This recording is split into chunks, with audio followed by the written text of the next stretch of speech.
And the first talk about modern antithrombotic treatment strategy in cardiology. Very, very important subject.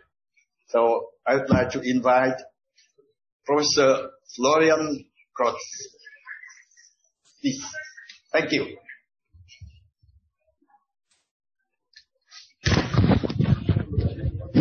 Bob, tuning in, please.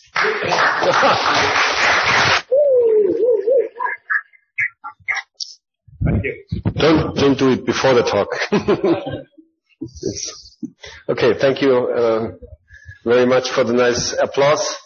Thank you for giving me the opportunity to be here. We, as we said, we have one presentation that will be skipped afterwards, so there will be ample time for discussion. And if needed, we can talk about more slides also, because not every study or every topic that I will present will have a slide with it, but I will try to go into all the details that are needed. The talk is going to be about modern antithrombotic treatment in cardiology. There is hardly a topic in cardiovascular disease, you know this, which is updated so often by guidelines, because there have been so many studies on new oral anticoagulants, on new antiplatelet therapies, on the combination of both, and it's very important for us to keep on track with those information, because we have learned a lot during the last years. I will work up the topic on the basis of two cases, which I will show you shortly. And I will talk about the duration of the dual antiplatelet therapy in stable angina. I will talk about the duration of it in acute coronary syndromes. Then I will go to the combination of antiplatelet and anticoagulant in patients with have atrial fibrillation and coronary heart disease, and I will, in the end, shortly mention the opportunity of LAA occlusion.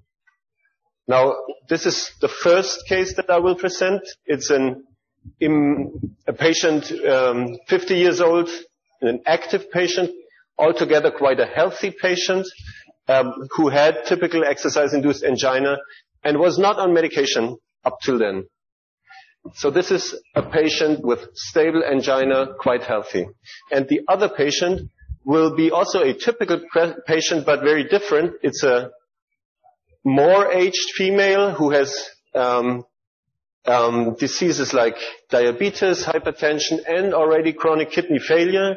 She also has a history of gastrointestinal disease, and she has atypical angina, or as you also mentioned, I would say a typical sign of coronary heart disease too, which is dyspnea, but also many times present in other diseases, of course. And she has unknown atrial fibrillation upon presentation, and the ECG and the laboratory correlation of an NSTEMI.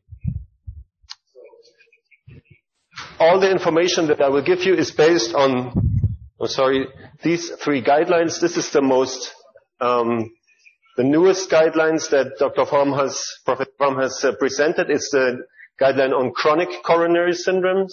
It does not cover all the aspects because it does not cover acute coronary syndromes. These are included in the 2017 focused update on dual antiplatelet therapy, which has been included in the following myocardial revascularization guidelines from 2018.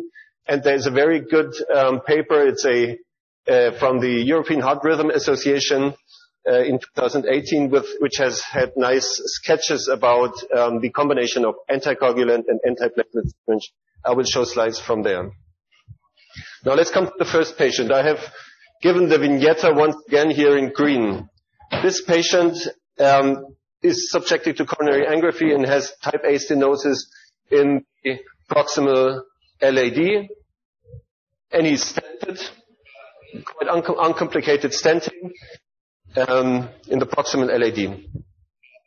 So, which I will not show, has been a severe stenosis in the mid-RCA, which also has been directly stented, and the patient did well.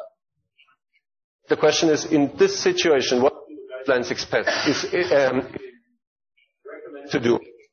The interesting graph from the 2018 guideline on myocardial revascularization is this one, and it differentiates between stable disease and acute coronary syndromes. If you have stable disease, like in our patients, you have a green, a class 1A recommendation, which says this patient should 6 months antiplatelet therapy, and it includes the A, which is aspirin, and it includes the C, which is clopidogrel. You also have two possibilities which are exemptions from this rule. One is a shorter term dual antiplatelet treatment when the patient is at high bleeding risk, and one is a extended duration when the patient is at what they call high ischemic risk. Now, these two exceptions in the case of our patients did not play any role, so we subjected him to 6 months antiplatelet treatment. Now, how did the case go on? The patient did well.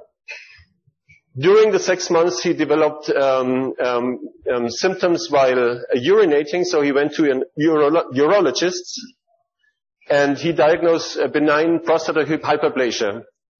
He said, we need to do a TUR prostata, and as they should do, asked us, when can we stop the dual antiplatelets? Because it's a treatment by the urologist with high bleeding risk. So we said, wait for the 6 months to pass, then pause clopidogrel, and then do it under aspirin. So that's what they did, but the urologist who didn't feel well with aspirin said at least 2 days before aspirin. So he did that, did the TUR. In our hospital, the operating theater is quite close to the cath lab. And afterwards, in the intermediate ward where the patient was after the TUR, he developed bradycardia, signs of cardiac shock. In the ECG, there was a right bundle branch block with anterior ST elevation, so he was transferred to a cath lab, and we found that he had stent thrombosis in the L. We did that, then looked at the right one. The patient was still not well, and the right one also had stent thrombosis. So very, very severe, very sick patient, and a very good example what can happen if you pause antiplatelet. These were not complicated lesions. It were not lesions where you would really expect stent thrombosis, and it was straightforward, but the patients experienced it. This went quite quick because he was lucky next to the cardiac catheterization lab. But now the question is how to treat him now. Now he has ACS. Now we are in the left, the right part of the scheme. Now he has acute coronary syndrome. He has received a drug-eluting stent. Differentiate between drug-eluting stent or bare metal stent. We don't use bare metal stent much more anymore, but there's no differentiation anymore. And now he should receive 12 months antiplatelet treatment according to this rule. And this 12 months should be preferably a newer P2Y12 inhibitor like ticagrelor or prasugrel, but you could also give clopidogrel. Now, we have to think about the two exemptions from this rule. One is the shorter and one is the longer treatment. What should we do for this patient? This patient has had a life-threatening event under pausing of the antiplatelets. And as you know, the 2 days of pausing aspirin does not really change much in the effect that aspirin has. Even if you forget aspirin for 2 days, it is still working as an antiplatelet drug because its half-life is 7 days. It's an irreversible blocker of cyclooxygenase. So we said we will put this patient on a longer dual antiplatelet treatment because he has a high risk of repeat stent thrombosis. So that's what we did. We gave him aspirin and ticagrelor for 12 months. And then we said, before stopping it, we want to do ischemia stress test, and then we want to look at the options that we have for prolonged antiplatelet treatment. And for doing this, there is several studies and several options that we have today. I will not show you all the studies, but we can talk about them. The first large study about that was the so-called Pegasus-TIMI 54 study. It has been published in 2015, and it has had a flowchart where people with a acute coronary syndrome history of longer than 1 year in their history. So they were further than 1 year apart of the index acute coronary syndrome, and they were already off double antiplatelet therapy, but they were taken into the study, randomized into one group that received ticagrelor 2 times 60 milligrams and aspirin, and compared with single aspirin. And then they were looked at 12 months, which patient have more of the primary endpoint, which is cardiovascular death, MI or stroke. And they all, in terms of this endpoint, did better when they were on prolonged antiplatelet treatment. The only reason why this is not standard is that, which I'm not showing on this slide, they also have more bleeding. So the readout from that study is that if you have a patient at high ischemic risk, and if we think of our patient in this case, he certainly has a high ischemic risk because he had double stent thrombosis in 2 important vessels, then you can do it. By the way, it's very interesting that the subgroup of stroke in this study, I will come to that later, also had kind of positive results. The study was not powered for aspirin and ticagrelor in this study group, but I will show you later that a dual antiplatelet therapy, as far as we are convinced, or as of today, is of no use for prevention of stroke in atrial fibrillation. But in this study, these patients did a bit better. Then there is another study, the dual antiplatelet therapy study, which was using clopidogrel, had similar results. I'm not showing the slides here, but this was a similar study to the Pegasus-TIMI 54 study. And then we have a very new trial, which is the COMPASS trial, which used something completely different. It's the rivaroxaban, a novel oral anticoagulant factor 10A inhibitor, which targets not only the anticoagulation cascade, but by preventing thrombin formation, also indirectly targets the thrombin receptors on platelets and thus decreases direct platelet activation upon stimulation. So if you look at it closely from a pathophysiological way, novel oral anticoagulants, factor 10A inhibitors, they target both ways in a bit. They target platelet aggregation and they target anticoagulation, of course, and both interfere with thrombus formation ultimately. So the COMPASS study did something apart from coronary intervention. They did something in patients with cardiovascular disease. Everything that was necessary for being included in the COMPASS trial was the presence of cardiovascular disease. It was a large trial presented at the European Society of Cardiology Congress last year. It was, in my opinion, one of the most important trials presented there. And it had a study flowchart of randomizing those patients who have some sort of cardiovascular disease for secondary prevention of cardiac or MACE, cardiovascular events, by either just the standard aspirin or by adding 2 times low-dose rivaroxaban to aspirin. There was a third arm, which I will not talk about, which just used rivaroxaban, because the rivaroxaban low-dose and aspirin arm and the aspirin alone arm were the main readout comparisons from that study. Now, what was shown is that in a general population of cardiovascular disease, you can achieve an improved survival by adding a novel anticoagulant to aspirin. And this is survival. It is a mortality study. There is not many drugs in stable coronary heart disease that we can give that improve survival. It's aspirin and it's statins. in stable disease, beta blockers don't improve survival and ACE inhibitors don't improve survival. They only improve it in side diseases like if you have ischemic heart disease. So these are very, very good data, large population, and of course something which is very awkward for physicians to see, because if this would be a class 1 recommendation in all patients for cardiovascular disease, it would be not possible to pay in our health system. So what the European Society of Cardiology did in their new guideline, and Professor Phạm already showed this slide, is that they interpreted these data in a way that patients who are at high ischemic risk, similar to the ticagrelor data, to the Pegasus TIMI 54 data, may have the option of prolonged double therapy.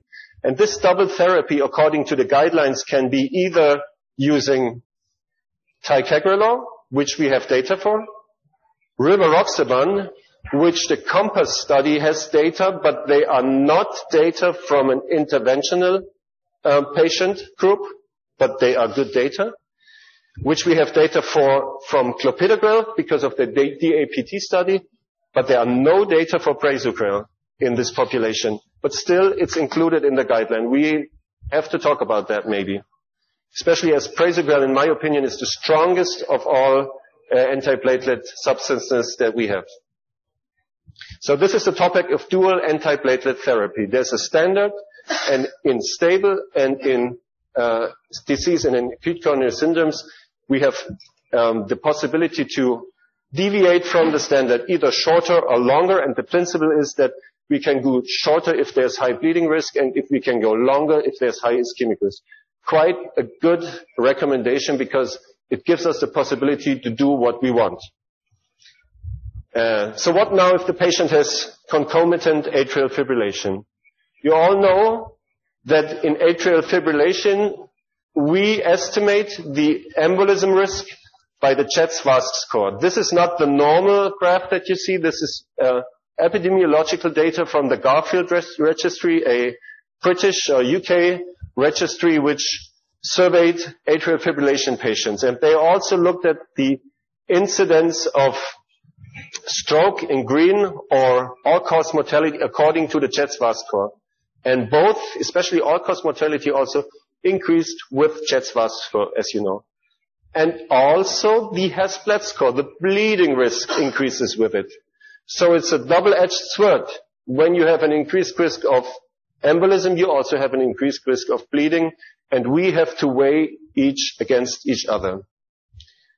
Now, we also know that in atrial fibrillation, the treatment that we in standardized manner give for coronary stenting is of no use. These are data from the ACTIVE-W study, which has been published in 2006, but has been initiated in the early 2000s, and it had the intent of showing whether aspirin and clopidogrel can prevent stroke in atrial fibrillation.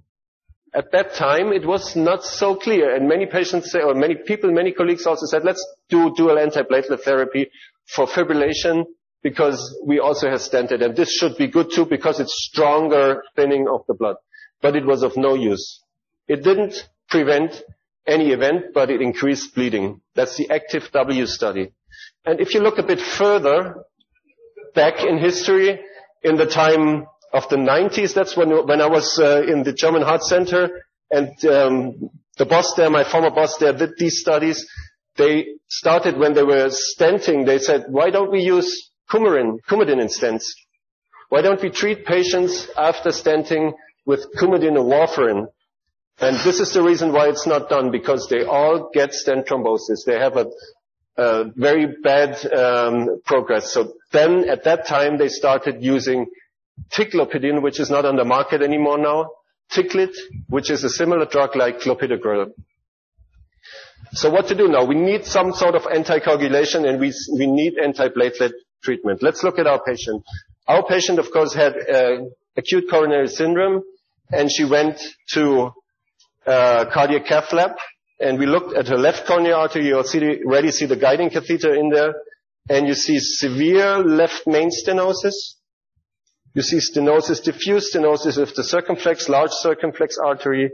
You have severe stenosis of a valuable intermediate or marginal branch. And you also have stenosis of the proximal LAD, which is not seen that well in this projection, but it was severe. Now, this patient, acute coronary syndrome in Germany, they will not go to the R, they will be stented. And she was stented, and we did all there was to do. We did the proximal LAD, we did the intermediate branch, and we did the R6, and of course the left main. So now she had stents at all these positions, and she has a high ischemic risk because of the procedure. She also has, because of her clinical characteristic, a high Schätzwarz score. I show you the negative image or the without contrast of her coronaries because there you can see where the stents are. They're here, they're here, they're here. That's where interventional cardiologists say, okay, this is a high risk for stent thrombosis if a patient has that much stent in their coronaries. So what to do with that patient? She has atrial fibrillation. Now we have this nice sketch from the European Heart Rhythm Association, which is not changed in any guideline ever since. It's in a similar way has been included in the chronic coronary system guideline. In this case, we want to also think about, do we have concerns, I can't work with that very much, about the ischemic risk, or do we have concerns about the bleeding risk? And in many, many patients where we have concerns about the bleeding risk, we have two choices. 1 month triple therapy and then decrease to double therapy, or even I will show you several studies for that, no triple therapy out of the hospital at all, only within the hospital, and then continue on dual therapy. But there's certain principles which are the same for all three columns, and one is that we start with triple immediately, and then reduce to double at some point. Another principle is after 12 months in these patients, we know that oral anticoagulation alone is enough. They don't need aspirin anymore. That was 4 or 5 years ago. That was kind of new, and the older colleagues were very upset when we sent those patients without aspirin back because they said they need aspirin, he has coronary heart disease. But it's well known now, and it's from very old studies with warfarin, that this should be enough in a stable coronary situation. And it's enough for atrial fibrillation anyhow. And then there is one principle which I have not shown here, that if you combine these drugs, you should not use ticagrelor or prasugrel. You should prefer clopidogrel as the second antithrombotic because it is not so dangerous. It's not so potent as the other ones are. This is what I say here. And the most important question, again, before we start is ischemic or bleeding risk. Which one is prevailing?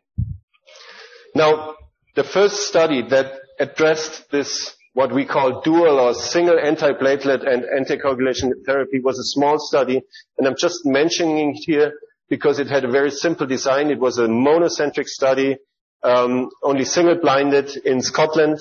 And they compared warfarin, this is called Marcoma in Germany, with clopidogrel and S, or clopidogrel and warfarin. And it showed that these patients have less bleeding. It could not give any information about whether it is also effective in preventing coronary stent thrombosis of acute coronary syndromes. It's way too small, this study, but at least they showed it is a bit safer. And after the WOS study, there were many, many other studies that addressed this. Now, we did that in our patient. We did something that I'll come to later for. We did a more modern thing. We started, of course, with the left column because we thought she has a high ischemic risk, and started with aspirin, clopidogrel, and rivaroxaban. But 6 weeks later, she developed bleeding, gastrointestinal bleeding, something you have every day in your patient. You always have to cope with that. And then we had to think about what can we do with this patient. And we have several options to go to the right column in this case here, to the what I call de-escalation column. And I will show you the 4 studies that give us the options about this. Those are all studies with NOAC, novel oral anticoagulants, which have compared the classical triple therapy with some sort of single antiplatelet combined with a NOAC. The first one was the redual PCI study, which tried dabigatran in its 2 known doses, 2 times 110 and 2 times 150 milligram, and clopidogrel. The second one used rivaroxaban. It had a quite complex study design because it had 3 arms, and again, it was a arm with a triple therapy and 2 arms with different doses than we normally know for rivaroxaban. The third one used apixaban. This is the study I'm going to present to you because it has in my opinion, the best design. We can talk about the other studies also, but they all have the same readout altogether. And the last one, it's a bit smaller. It has been published in September in the Lancet, is the Entrust AF PCI study. I will not talk about it. Similar results to the others. Now, the Augustus PCI study did not have 2,300 as in this sketch that showed. It had double the size patients, and these patients were subjected to a 2-and-2 randomization. So every group was randomized twice. The first randomization was they received apixaban or warfarin.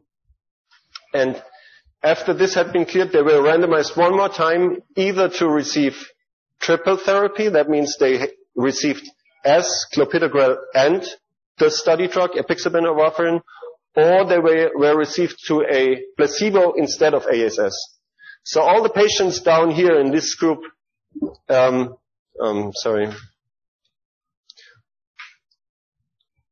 the patients in this group here in the bottom received clopidogrel, but there were some that received apixaban and aspirin, some that received only apixaban, some that received warfarin, aspirin triple, and some that only clopidogrel and warfarin. Primary endpoint was a hard endpoint MACE, and that's what it shows in terms of it was not MACE, it was bleeding, the primary endpoint. I said something wrong. The primary endpoint, that the apixaban group did better in terms of bleeding. No matter whether it was apixaban in a triple combination or in a single combination only with clopidogrel.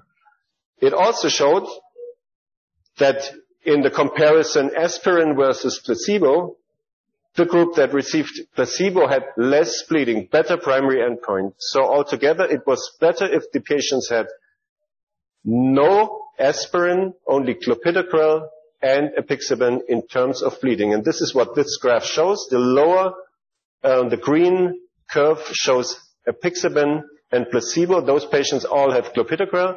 It's way better than the triple therapy with warfarin. There also was the MACE endpoint. It was a predefined secondary endpoint as far as I know. That means you could evaluate this outpoint, but the study from its size, as any 4 of those studies, was not powered to actually give us information about that. That is because these studies are, or that the event of a stent thrombosis is very rare, and we would need 10 or 20,000 patients to actually see a statistical difference in that. Those are almost 5,000 patients. They did the same. So there was no signal that they did worse, but we have to be careful in saying it's just as good in preventing coronary thrombotic events. So in our patient, this would have been a good strategy to de-escalate to warfarin and clopidogrel. I want to mention that for patients with severe bleeding after any kind of anticoagulant treatment in atrial fibrillation, we have the option of LAA closure. This is also what eventually was done in our patient because she has the high chest vascular and a high bleeding score. And these data are also very good. They are the Watchman data from 2017. At that time, it was about 50,000 patients worldwide that had received the Watchman, so they are just empirical data, but they show that strokes can be prevented similar as to warfarin. The red curve here will be the warfarin studies, and the points are all the studies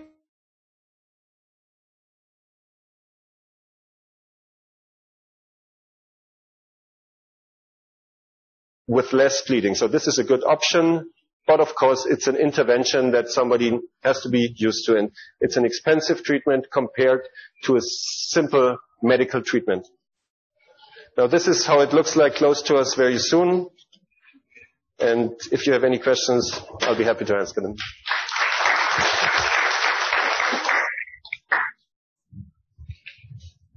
Thank you very much, Professor Rian Krotz, for a very important subject that you face nearly every day with our patient.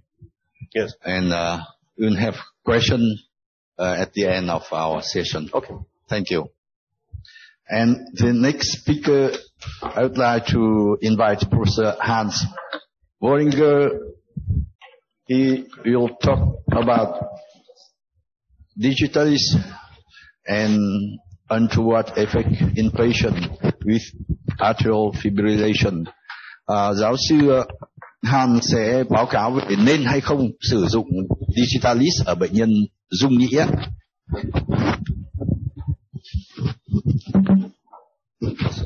Danke. Another one. Okay, yes.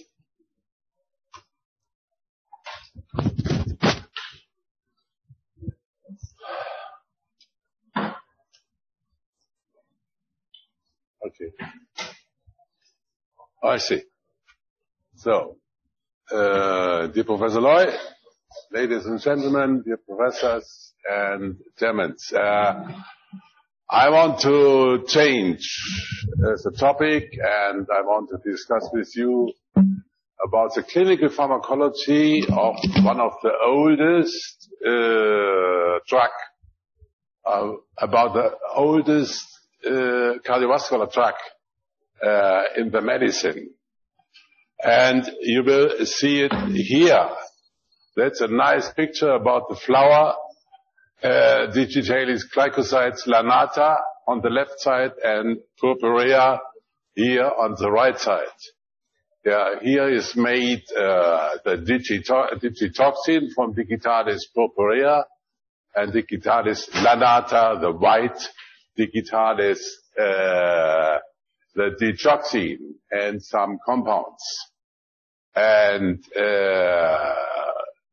it was first treated with digitalis in, now let me say as of 2015, the World Health Organization still includes digoxin as a model list of essential medication to treat heart failure and arrhythmia. But however, in the last 10 years, many observations and studies highlighted the findings that long-term therapy with digoxin is an independent risk factor for death in patients with atrial fibrillation. So, as for other drugs, digoxin measurement in plasma is essential as a large individual variability. I will show this. And therefore, it's the goal of the present lecture to elucidate the relationship between pharmacokinetics and dynamics of this glycosid in atrial fibrillation. Here you see the founder of the digitalis glycoside. It was William Withering, 785, an account of foxglove. The foxglove, when given in a large and quickly repeated doses, occasions sickness, vomiting, purging, giddiness, and so on, and so on. Even at the pulse, the slow pulses, even as long as 35 in a minute, cold sweats, convulsions, syncope, and death. This was not a randomized study. It was not an unblinded study. It was a case series. About 100 patients, mostly with edema, nothing else. William Withering has described it.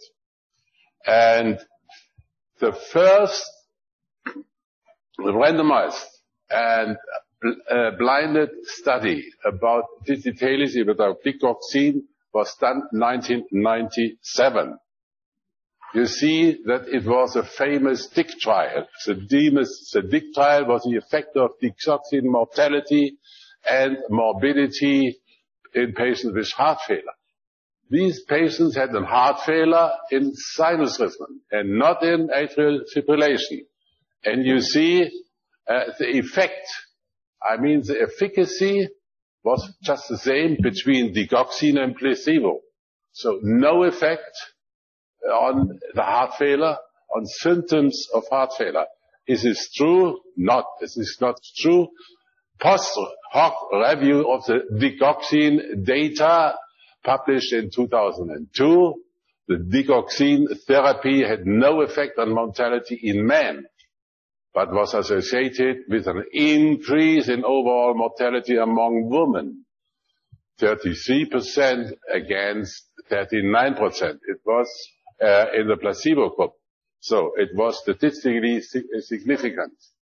It was 1997, and you will see the sex-based difference in the effect of digoxin. You see the effect differs between men and women. It was more pronounced in women compared to men. I will tell you the reason, maybe in the discussion. It's very interesting. The next comparison in the effect or in the efficacy of digoxin was done in 1997 in August of JAC was published, and you will see the difference between digoxin disqualification patients and digoxin continuation patients. In all-cause mortality was just the same. No effect on between placebo or digoxin in case of all-cause mortality. The only difference was in the heart failure readministration. These patients had been a heart failure in sinus rhythms, nothing else. And not in rhythm disturbances, not in atrial fibrillation. It was done in over 50,000 heart failure hospitalization in the United States, and they have been treated with all ICE inhibitors, with mineralocorticoids, with beta blocker. I think they had an optimal medical treatment in heart failure. And plus digoxin, no difference in the all-cause mortality, only in the heart failure readmission. And this difference was very small. What about the atrial fibrillation and digoxin? You see, in the acute heart rate control in patients with atrial fibrillation, the guidelines of European Heart Association recommend at least also digoxin and digoxin in patients with or without heart failure. Yeah? The same is true in the long-term heart rate control in patients with atrial fibrillation. After beta blocker, after all calcium antagonist therapy, it will be recommended digoxin as a third-line therapy in the rate control treatment of atrial fibrillation. What is the effect? What is the result of one of the results, the respective evaluation and assessment therapy fibrillation? You see a difference in mortality in patients with digoxin therapy, yes or no. More pronounced in patients with digoxin, and less pronounced in patients without any digitalis glycosides. The next one, the next example was published within the AFFIRM trial. The AFFIRM trial has investigated the rhythm control of the rate control therapy over a time of 5 years. What was the result? In case of digoxin in the AFFIRM study, the use of digoxin was bad for the patients who had been administered the digoxin use, and this difference is about the survival rate. So the mortality in the full cohort was, as a hazard ratio was 1.33. It means a pronounced mortality rate in patients with digoxin use. The same is true in patients if the patient has been administered the digoxin at the baseline, or even more pronounced if they have within 5 years digoxin use during the study. There's a difference in mortality rate in time. So what is the next example was the Aristoteles studies. Aristoteles has investigated the comparison between apixaban and warfarin in patients with atrial fibrillation. And this was the result in these fields. But what was a field in patients with digoxin in the history? You see no difference in overall mortality in this point. Also, this is true in patients between digoxin and all-cause mortality. If the patient had a heart failure or not a heart failure, there's no difference. But if the patients had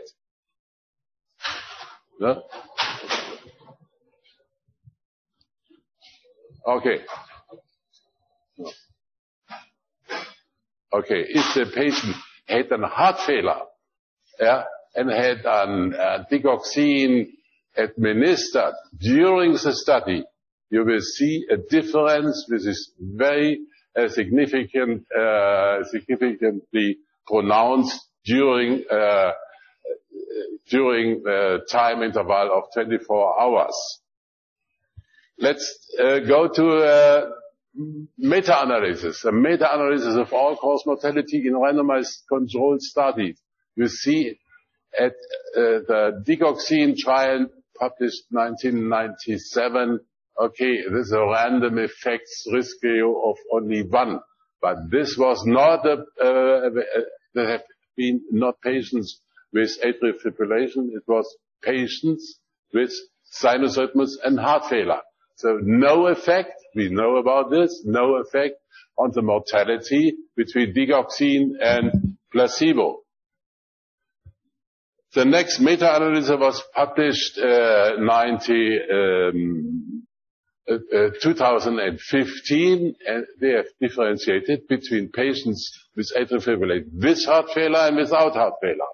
And in both groups, the mortality rate was pronounced in patients who were administered with digoxin. So you see it here, 1.14 or 1.36.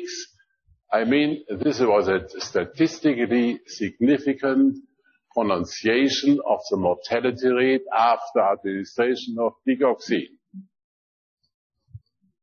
What is the reason? Maybe. Can we elucidate the reason for this findings? Here you see a central illustration published 2018, a direct relationship between digoxin concentration and the estimated all-cause mortality over 1 year. And you see as higher the concentration of digoxin, as more pronounced will be the all-cause mortality. So if you measure digoxin in plasma,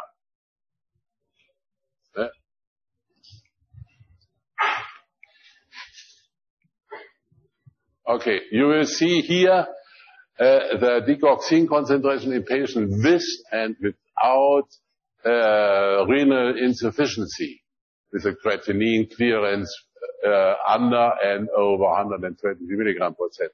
We'll see here a wide variation of concentration of this glycoside in plasma. And the variation coefficients is very high. Maybe it will be 100% or over 100%. But it is in a normal renal,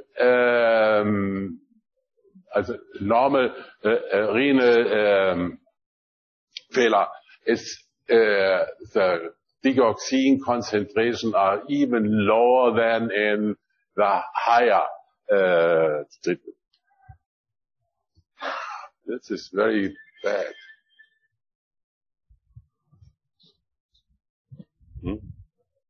Okay, here you see the concentration relationship between different dosages, 0.1, 0.2, 3, and 4. You will see a wide variation of the digoxin concentration and the variation coefficients between 1.1 and 1.34. That's a semi-logarithm scale. What is the reason for this wide variation? The reason for this wide variation will be, excuse me.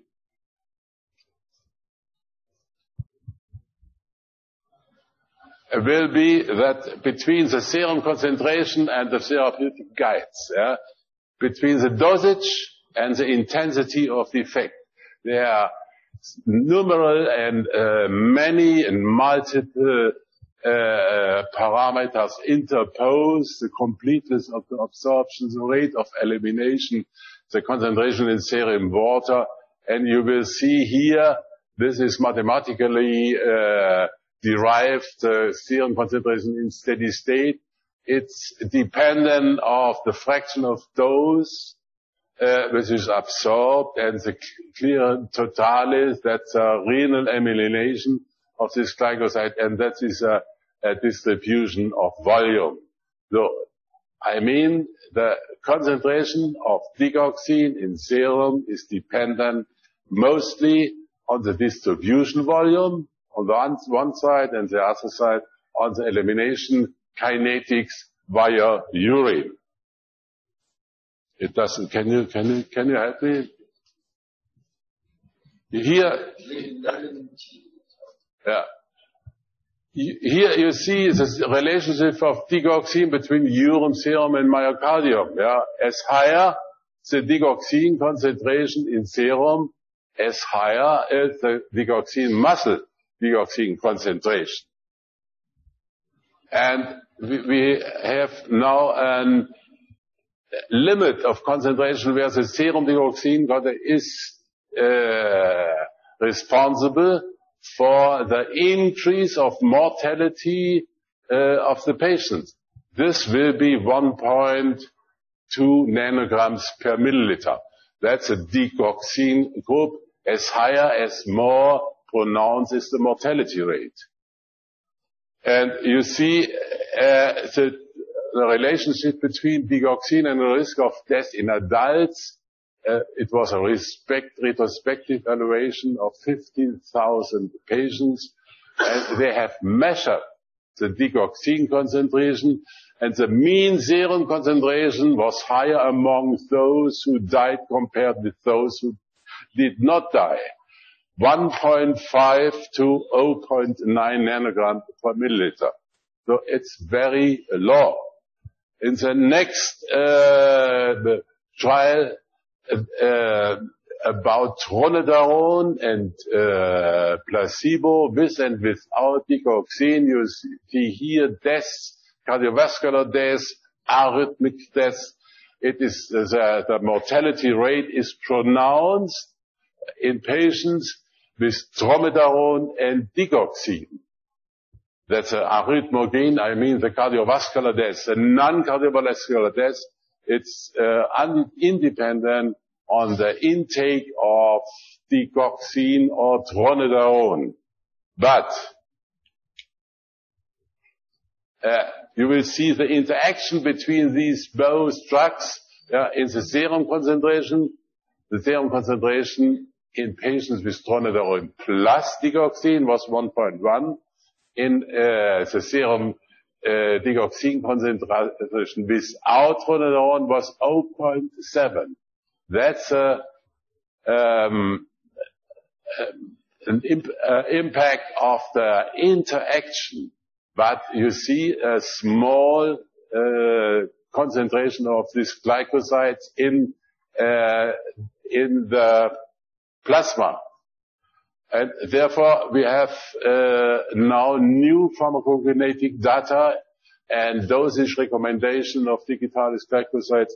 You see here for digoxin, besides the half-life, besides the main elimination way, you have now therapeutic serum concentration between 0.5 and 0.9 nanogram per milliliter. Compared to the former time, until 2005, it was written 0.5 to 1.5 nanogram per milliliter. So a big difference, but it's based on the mortality rate, which was described in the literature.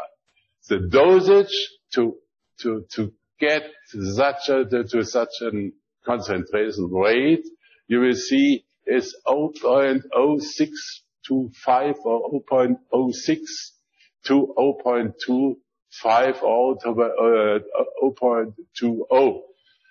Differentiated between the older age, and the older age is characteristic for a small renal failure. I mean for the reduced renal function. So how do you administer these rate control therapy in patients with atrial fibrillation? In the steady state, I told you these steady state dosages. These are only recommended, and you have to see, because of the great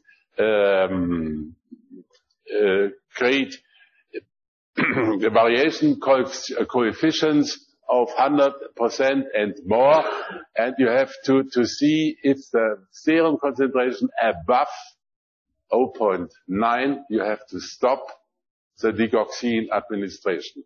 That's a new recommendation, but it is not proven by scientific data. I mean prospective scientific data. And therefore, at the end, we have to ask, digoxin, if that's a dead man symbols. The initiation of digoxin in patients with atrial fibrillation may be associated with higher mortality, regardless of heart failure. In patients with atrial fibrillation already taking digoxin, it may be prudent to monitor serum concentration, targeting blood levels at least under 1.2. Randomized trials are needed to assess the efficacy and safety, and in the absence of randomized trials, they don't exist. Digoxin should be used with caution and should be avoided if symptoms can be alleviated with other treatments. And at the end, maybe it's time to leave foxglove in the garden and in the history books and out of the medicine cabinet. Simbang Kanyan, thank you for your attention. Thank you very much, Hans. You killed me. I plant very beautiful flower in my village, and I plan to create a using to make the digoxin, and now you say But you should measure your digoxin concentration in plasma. You cannot at like mine. So thank you, very interesting talk. Thank you very much. And the next speaker is Dr. Phan Đình Phong. Dr. Phong is here. He is in cath lab. Oh.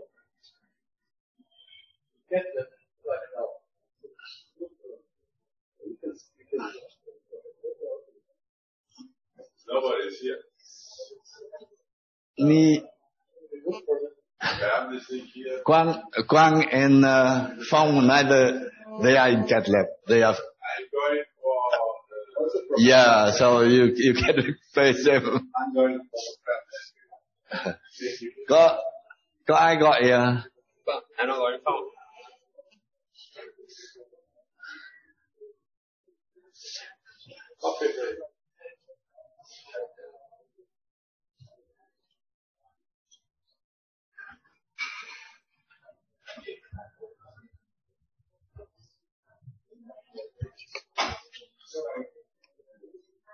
He's here. Welcome, Dr. Phong. We are waiting for you. You was in cath lab? Yes, sir.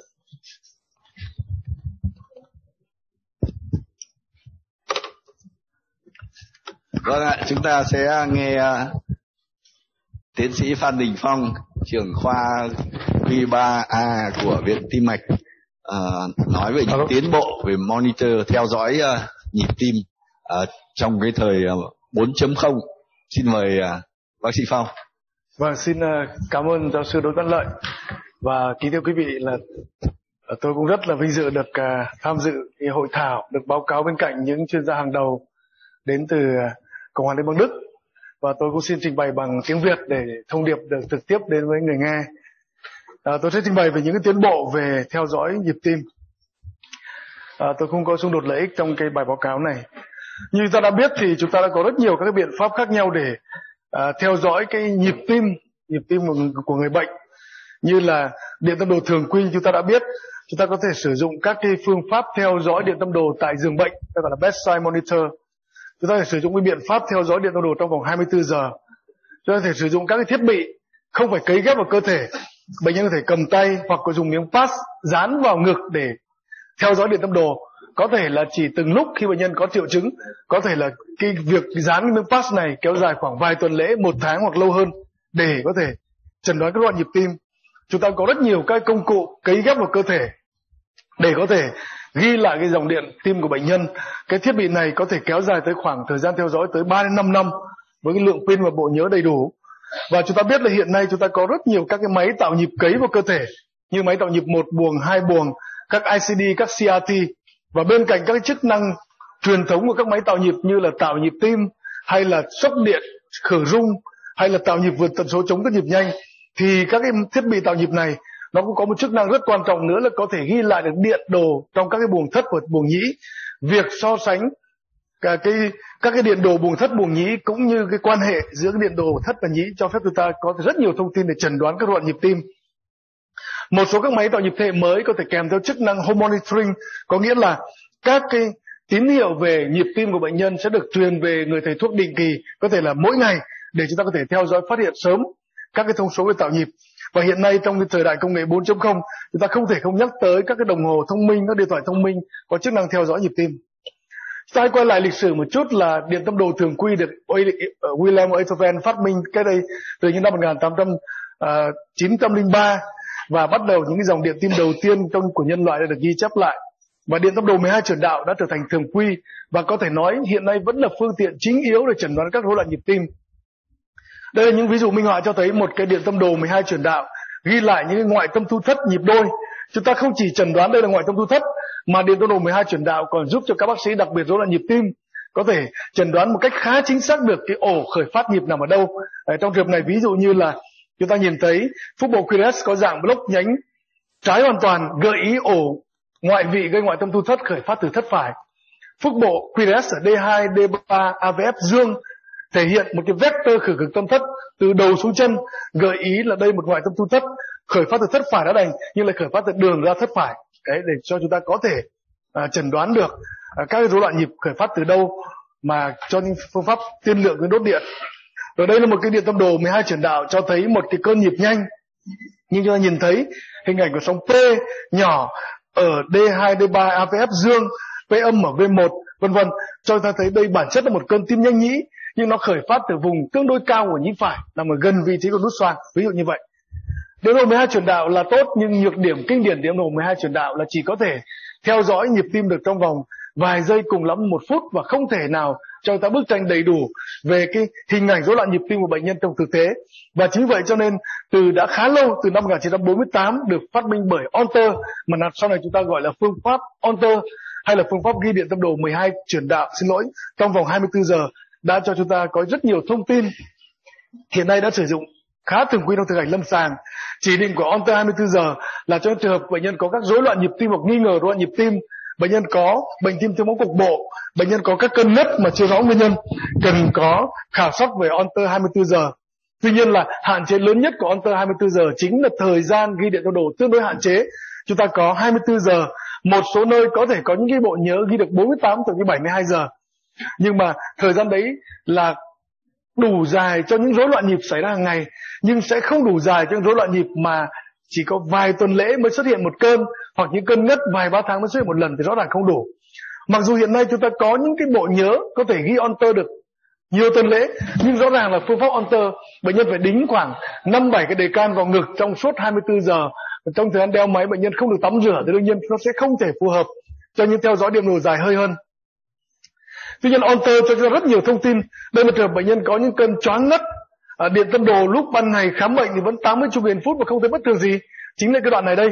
Nhưng khi 24 giờ theo dõi trên những cái đoạn điện tâm đồ rất dài, thấy là trên nền một nhịp xoang nó tương đối đều, tự nhiên xuất hiện một cái đoạn ngừng tim rất dài, kéo dài tới hơn 10 giây, và điều này tương ứng với cái thời gian đó bệnh nhân ghi lại nhật ký là tôi bị choáng, bị ngất, tôi bị sa sầm mặt mũi, tôi đang ăn cơm suýt nữa bị buông bát vân vân, rớt bát xuống. Thì đó chính là những dấu hiệu cho ta thấy là mối quan hệ nhân quả giữa nhịp chậm đã đành và triệu chứng, và dẫn tới những chỉ định tạo nhịp tim phù hợp. Đây là một trường hợp bệnh nhân cách đây vài năm. Bệnh nhân này một cái cậu bé trẻ tuổi nhập viện vào một buổi chiều muộn hoàn toàn bình thường. Thì lúc đấy là tim 80 chu kỳ phút, huyết áp 120/70 thủy ngân, nhưng chúng tôi nhìn trên gương mặt cậu bé vẫn còn những cái vết xước do cậu bị ngã trong ngày mấy lần đấy.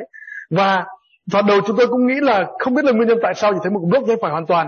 Nhưng mà điện tâm đồ 24 giờ trong ngày tiếp theo đó, trong bức tranh rất là đáng sợ, là trên nền một nhịp xoang tương đối bình thường, mặc dù có block nhánh phải hoàn toàn, bệnh nhân này tự nhiên xuất hiện một cái block nhĩ thất và rất là gay gắt.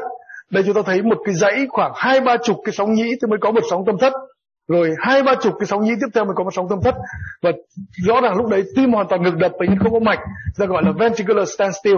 Hiện tượng này là block nhĩ thất từng lúc đột ngột, và đây chúng ta thấy cả một dãy rất dài, toàn là các cái sóng nhĩ, bệnh nhân không hề có một sóng tâm thất nào. Và điều này cắt nghĩa tại sao bệnh nhân có những cơn choáng ngất, và bệnh nhân này cuối cùng đã được đặt máy tạo nhịp vĩnh viễn và hiện nay vẫn còn khỏe mạnh. Đây một trường hợp nữa chúng ta thấy là bệnh nhân có những ngoại tâm thu thất và rất nhiều cơn hồi cánh trong ngực. Theo kinh điển, chúng ta ghi điện đồ 12 chuyển đạo có thể bắt được một vài ngoại âm thu thất, nhưng bức tranh về gánh nặng rối loạn nhịp tim có thể không rõ ràng cho tới khi chúng ta có một điện đồ 24 giờ. Điện đồ 24 giờ rất hữu ích cho chẩn đoán các ngoại âm thu thất. Thứ nhất là chẩn đoán xác định được bản chất là ngoại âm thu thất hay không. Thứ hai là có một ổ hay nhiều ổ. Thứ ba là biến thiên các ngoại âm thu thất trong vòng 24 giờ là như thế nào. Nó nhiều buổi sáng hay nhiều ban đêm, cường phế vị thì ngoại âm thu nhiều hơn hay ít đi vân vân, giúp chúng ta thấy được cái bức tranh tổng quát nhịp tim trung bình cơ bản bệnh nhân là bao nhiêu, cho ta có những phác đồ thuốc men thích hợp. Và trong trường hợp này chúng ta đã thấy là gì? Trong 24 giờ chúng ta ghi được rất nhiều các cơn nhịp nhanh thất ngắn kéo dài khoảng vài ba giây sau tự hết, và chúng ta gọi cái này là chính là một cái repetitive monomorphic ventricular tachycardia. Và bệnh nhân này sau đó cũng đã được thăm dò điện sinh lý đốt điện thành công, ổ ngoại âm thu thất khởi phát từ xoang Varsava. Một bệnh nhân nữa mà điện đồ 24 giờ cho chúng ta rất nhiều thông tin chẩn đoán.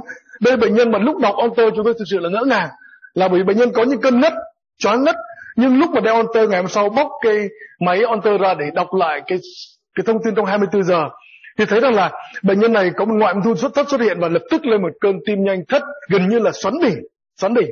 Và chúng tôi cũng rất là không hiểu tại sao bệnh nhân lại sống sót đến ngày hôm sau, vì rõ ràng đây là một cơn tim nhanh thất đa hình thái tần số rất nhanh, thậm chí là một cơn xoắn đỉnh đã được ghi lại trên Onter 24 giờ. Và rõ ràng là 24 giờ rất hữu ích cho chúng ta bức tranh loạn nhịp, nhưng không đủ vì nó chỉ là 24 giờ. Có nhiều loạn nhịp nó cần thời gian dài hơn mới có thể phát hiện được, như là những cơn rung nhĩ, những cơn ngất do các loạn nhịp thất trầm trọng chẳng hạn. Đây là một bệnh nhân nữa vào viện có một cây điện tâm đồ ngoại âm thu thất dạng RNT và chúng tôi chuẩn bị đốt điện. Tuy nhiên là trước khi đốt điện chúng ta có quy trình là đeo điện tâm đồ 24 giờ để đánh giá cái gánh nặng loạn nhịp tim là bao nhiêu. Lúc 7 giờ tối thì bác sĩ cao học có gọi tôi là thưa thầy là bệnh nhân này bị ngừng tim. Đấy, trợn trừng mắt lên co giật, và chúng tôi đã tháo hết các cái băng các cái đề can của onter 24 ra khỏi người bệnh nhân để tiến hành một nhát sốc điện và cứu được bệnh nhân. Ngày hôm sau chúng tôi đọc lại cái onter 24 giờ thấy rằng là một ngoại âm thu thất dạng R/T và nhanh chóng sẽ biến thành một cái cơn rung thất, và bệnh nhân nếu như ngày đó không nằm viện thì chắc chắn đã tử vong. Bệnh nhân này sau đó chúng tôi đã triệt đốt thành công ngoại âm thu thất khởi phát từ đường ra thất phải. Ngoài 24 giờ, chúng ta có biện pháp nữa theo dõi nhịp tim chúng ta rất quen thuộc, chính là monitor tại giường. Một phương pháp mà rất nhiều người đã biết để theo dõi các bệnh nhân nội trú. Bên cạnh điện tâm đồ chúng ta còn biết được là huyết áp, SpO2 trên cùng một thiết bị, rất nhiều thông tin. Bệnh nhân cái thiết bị này có cái hệ thống báo động để chúng ta biết được những trường hợp bệnh nhân khẩn cấp về nhịp có thể giúp cho bệnh nhân. Thiết bị này có một hệ thống ghi lại các cái biến cố về nhịp tim để chúng ta có thể mở lại để review ngày hôm sau. Và khi mở lại cái bộ nhớ, nhiều trường hợp chúng ta đã có những thông tin rất hữu ích cho chẩn đoán. Và nhiều trường hợp là gì? Máy theo dõi tại giường này đã phát hiện rất nhiều các rối loạn nhịp. Nó nghĩ là loạn nhịp nhưng thực chất là do nhiễu, và bằng việc và phân tích lại chúng ta sàng lọc rất nhiều thứ quan trọng cho bệnh nhân về mặt nhịp tim. Và quan trọng nữa là chúng ta thấy có rất nhiều các loạn nhịp tim được ghi lại bởi cái monitor tại giường một cách dễ dàng. Đây là một block nhĩ thất cấp 2 với quan hệ 2 nhĩ 1 thất. Đây là một điện tâm đồ của bệnh nhân được ghi lại vào năm 2000, lúc tôi là sinh viên năm thứ 5 ở Đại học Y Hà Nội. Vào một ngày hè nóng rất gay gắt, bà cụ này có một loạn nhịp, lúc ấy tôi biết là có gì đó bất thường nhưng tôi không hiểu là cái gì cả. Sau đó ghi lại cái băng điện tâm đồ này và bỏ vào một cuốn sổ lâm sàng.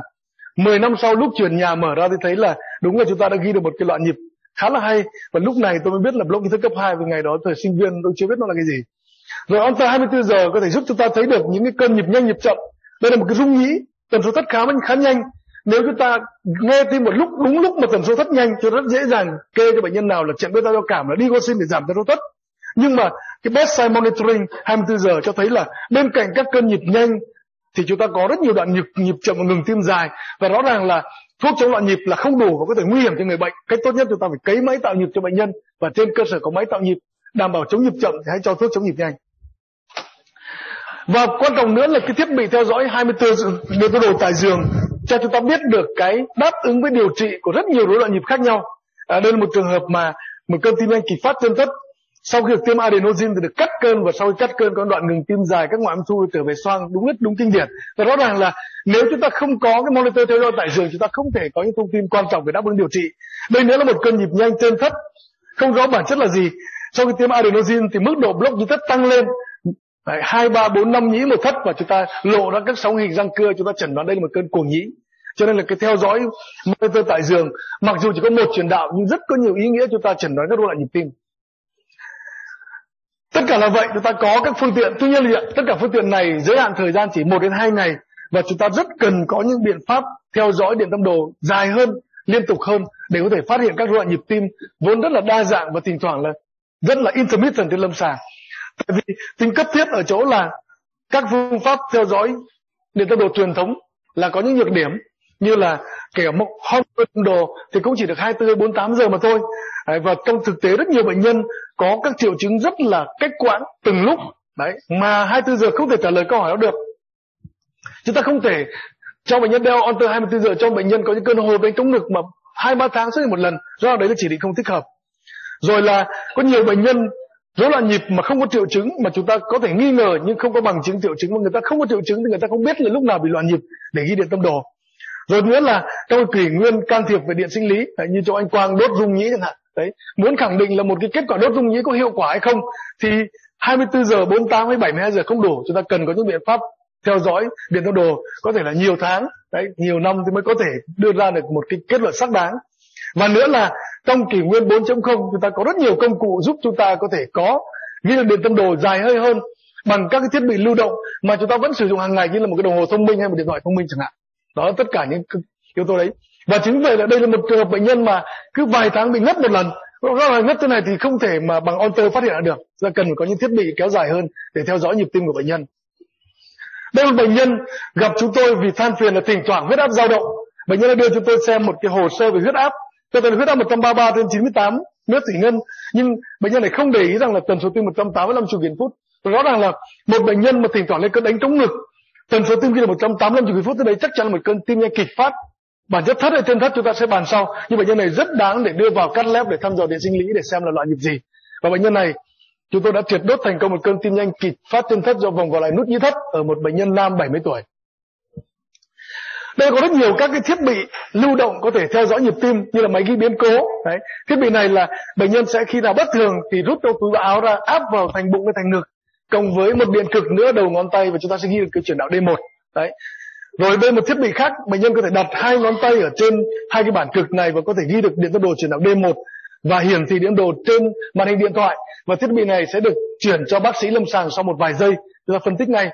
Bên cạnh đó chúng ta có những cái phương pháp mà có thể đính vào da bệnh nhân không xâm, có thể ghi điện tâm đồ trong vòng khoảng 1 tuần hoặc vài tuần lễ hoặc vài tháng, các cái loop recorder. Ở đây là những cái thiết bị khác nhau, chúng ta có thể thấy hình ảnh. Đây là bệnh nhân đính một cái thiết bị theo dõi nhịp tim ở ngực trong nhiều tháng.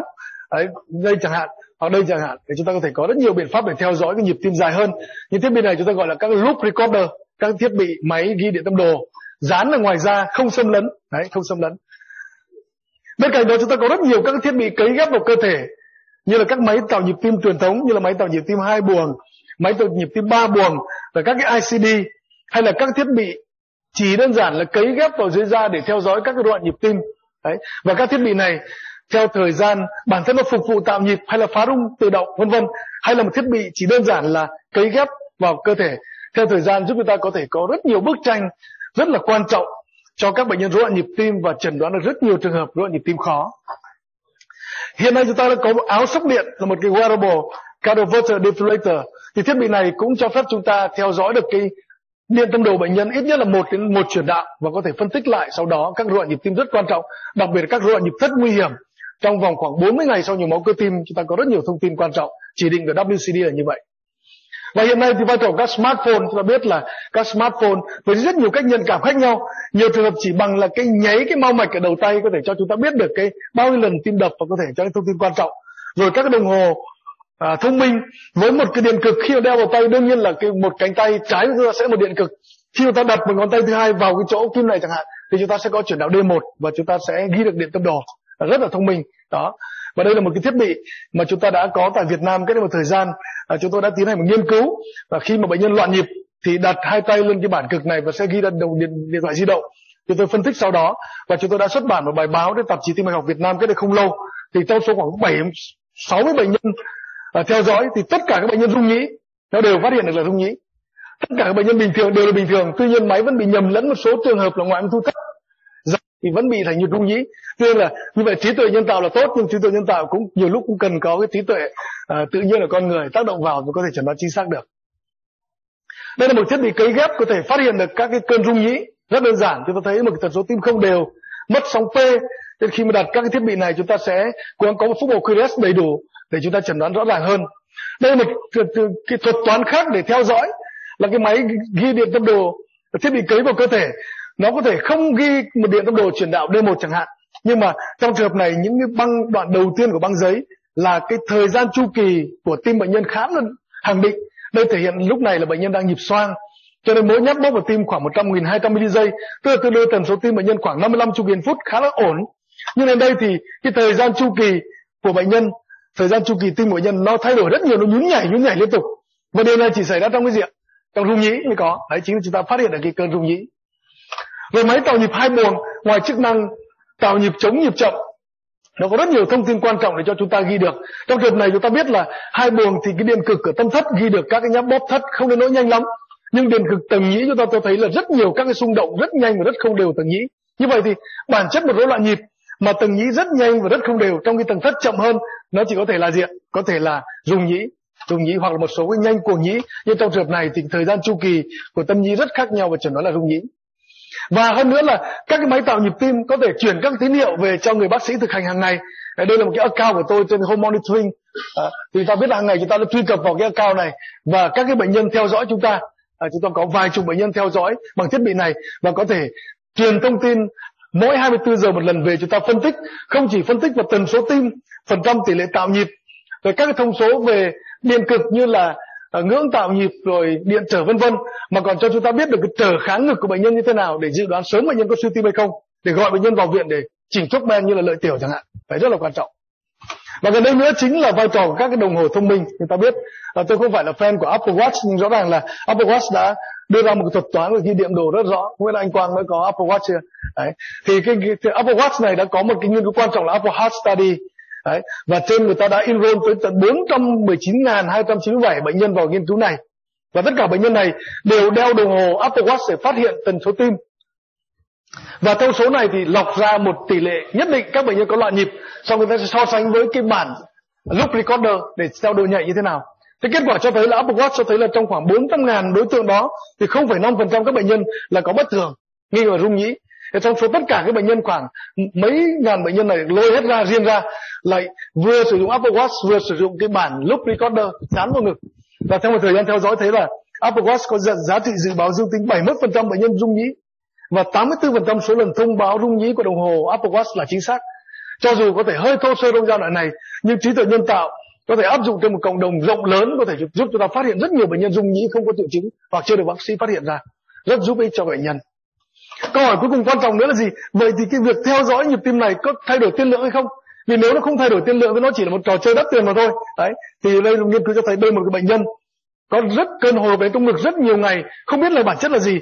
Và cho đến một ngày chúng tôi đã sử dụng cái phần mềm đã ghi lại được bệnh nhân tự ghi lại một cơn nhịp nhanh kịch phát tuyên thất. Đấy, phần mềm gọi là ECGO. Và sau khi đã ghi xong thì chúng tôi đã đưa bệnh nhân vào cắt lép và đã gây được cơn nhịp nhanh kịch phát tuyên thất và đã triệt đốt thành công một cơn nhịp nhanh và lại nút nhĩ thất. Đấy, như vậy rõ ràng là phát hiện được nhịp tim thì sẽ điều trị đúng và cải thiện tiên lượng, rõ ràng là hết triệu chứng. Đó. Thứ hai nữa là việc mà theo dõi nhịp tim đúng thì mới điều trị đúng được. Đây là một cái trường hợp mà máy ICD đã phát hiện chính xác được cái rối loạn nhịp thất. Đây là một cái nhịp bình thường của bệnh nhân, sau đó cơn nhịp nhanh thất xuất hiện với tần số nhanh hơn và máy phát hiện được. Và khi máy phát hiện được thì máy ICD đã thực hiện cái ATP, tức là tạo nhịp chống nhịp nhanh, anti-tachycardia pacing. Và sau khi tạo nhịp chống nhịp nhanh có vẻ như một cái burst pacing thì đã cắt được một cái cơn nhịp nhanh trở về nhịp xoang. Đó, như vậy thì việc monitor nhịp tim chính xác thì mới điều trị phù hợp, mới giải quyết được cho bệnh nhân. Trường thứ hai nữa là một trường hợp bệnh nhân còn nặng hơn nữa. Đây là một điện đồ trong bụng tim cho thấy một cái QRS, 2 QRS, 3 QRS, 4 QRS. Và sau đó thì bệnh nhân xuất hiện một cái rối loạn nhịp thất rất nhanh. Đấy, và trên lâm sàng chính là cái cơn nhanh thất đến rung thất, và máy đã phát hiện ra và sau đó đã sốc điện cắt cơn thành công và chuyển về nhịp xoang. Như vậy rõ ràng là monitoring đúng thì mới điều trị đúng được, và rõ ràng nó cải thiện tiên lượng. Đó, và trong trường hợp này đã cứu được tính mạng người bệnh. Gần đây người ta nghiên cứu trên quần thể rộng lớn trả lời câu hỏi là những cơn rung nhĩ không có triệu chứng mà phát hiện bằng các thiết bị thì có tốt hơn hay không? Và rõ ràng là nếu chúng ta phát hiện trong cộng đồng hàng ngàn các bệnh nhân rung nhĩ không có triệu chứng mà chúng ta tuyển hết họ vào khám bệnh, đánh giá nguy cơ tim mạch, sử dụng thang điểm sát vát, thấy có nguy cơ thì dùng thuốc chống đông, thì rõ ràng chúng ta sẽ cứu được khá nhiều bệnh nhân từ các cơn đột quỵ, tắc mạch liên quan rung nhĩ. Đấy, và kết quả cho thấy là việc sử dụng các thiết bị theo dõi các cái subclinical AFib nó sẽ làm giảm được, cho chúng ta phát hiện được rất nhiều các trường hợp rung nhĩ, và những trường hợp rung nhĩ này là làm tăng nguy cơ đột quỵ lên 2,4 lần. Và do vậy khi chúng ta phát hiện được rung nhĩ ở quần thể này, chúng ta điều trị chống đông phù hợp cho những trường hợp có chỉ định xác đáng thì chúng ta sẽ giúp cải thiện tiên lượng. Và đây một cái bài báo từ New England là những trường hợp rung nhĩ không phát hiện nguyên nhân hay rung nhĩ vô căn, gọi là Crystal AFib Trial, thì có tất cả là 441 bệnh nhân bị đột quỵ không rõ nguyên nhân, tức là trong thời gian nằm viện tìm hết các mọi nguyên nhân như là siêu âm Doppler mạch cảnh, ghi điện tâm đồ Holter 24 giờ vân vân, rồi sàng lọc các cái tổn thương mạch máu khác, không phát hiện bất kỳ nguyên nhân gì nào, không phải hẹp van tim, không phải tất cả mọi thứ. Và các bệnh nhân này được ngẫu nhiên chia làm hai nửa, một nửa thì sẽ theo dõi lâm sàng, tiếp tục khám xem có bệnh gì không, đặc biệt là loạn nhịp không. Một nửa chúng ta sẽ cấy một thiết bị theo dõi nhịp tim. Thì kết quả cho thấy là sau 6, 12, 36 tháng, cái thiết bị cấy ghép nhịp tim giúp phát hiện rung nhĩ tốt hơn là theo dõi lâm sàng một cách có ý nghĩa. Và đặc biệt là người ta phát hiện là trong số các bệnh nhân đột quỵ được cho là không rõ nguyên nhân thì tỷ lệ rung nhĩ đến 6 tháng đã phát hiện được 10%, tức là có nguyên nhân do rung nhĩ, và sau 36 tháng tận 30%. Và những bệnh nhân này sẽ được chuyển sang chiến lược điều trị bằng thuốc chống đông được uống, và rõ ràng là sẽ ngăn ngừa tái phát rung nhĩ ở họ rất là đáng kể. Đó. Và để kết luận, kính thưa các thầy cô và các chị, các bạn đồng nghiệp, hiện nay có rất nhiều các cái tiến bộ mới, các thiết bị mới cho việc theo dõi điện tâm đồ kéo dài và phát hiện các rối loạn nhịp tim, đặc biệt là các thiết bị cấy ghép, các cái đồng hồ thông minh, điện thoại thông minh trong kỷ nguyên 4.0. Và các thiết bị này giúp cải thiện khả năng phát hiện các rối loạn nhịp tim, đặc biệt là trên phương diện cộng đồng như là cái Apple Watch chẳng hạn. Và không chỉ như vậy, các thiết bị theo dõi nhịp tim kéo dài và hữu hiệu và chính xác sẽ giúp chúng ta cải thiện tiên lượng người bệnh. Bằng việc chẩn đoán đúng được loạn nhịp, chúng ta sẽ cho chúng ta được cái điều trị đúng về thuốc chống loạn nhịp, hay là đốt điện, hay là tạo nhịp, hay là cấy máy khử rung, hay là tạo nhịp chống nhịp nhanh, và điều trị chống đông phù hợp cho các trường hợp rung nhĩ không có triệu chứng mà có nguy cơ tắc mạch cao. Xin trân trọng cảm ơn sự theo dõi các bạn đồng nghiệp. Cảm ơn tiến sĩ Phong đã cho chúng ta một cái bài báo cáo rất đầy đủ về tổng quan về các cái thiết bị, với các cái biện pháp để chẩn đoán các cái rối loạn nhịp tim, giúp cho các thầy thuốc thực hành để chúng ta có những cái lựa chọn thích hợp nhất để chẩn đoán chính xác nhất. Thì như chúng ta đã biết là các cái trước kia thì các cái thiết bị này thì trước cái thời đại cách mạng 4.0 ấy thì nó chỉ có thầy thuốc mà có thể xem trực tiếp, làm trực tiếp thôi. Như ngày nay nhờ cái cuộc cách mạng 4.0 thì chúng ta đã có kết nối trên toàn cầu rồi. Thì một thầy thuốc có thể, một cái thiết bị có thể làm ở một cái chỗ tại điểm này, nhưng bên kia bán cầu người ta cũng có thể để giúp cho có cái hội chẩn nhau với nhau được và đưa ra những cái chẩn đoán chính xác nhất. Chúng ta biết là cái cách mạng 4.0 thì nó từ cái cách mạng 1.0 thì nó từ những động cơ hơi nước rồi đến cách mạng 2.0 thì động cơ điện, cách mạng 3.0 là cái computer, và đến cách mạng 4.0 là cái kết nối internet toàn cầu. Thì đây nhờ cái phương tiện về chẩn đoán là như vậy, nhưng mà cái càng ngày các cái khoa học nó giúp cho chúng ta có kết nối và đưa ra những cái chẩn đoán nó chính xác, giúp cho rất tốt cho người bệnh. Tiếp theo thì xin mời bác sĩ Dr. Nguyễn Đình Quang có báo cáo bài triệt đốt rung nhĩ, các kỹ thuật chiến lược mới, Application of Atrial Fibrillation, New Technique and Strategy. Xin mời bác sĩ Nguyễn Đình Quang báo cáo.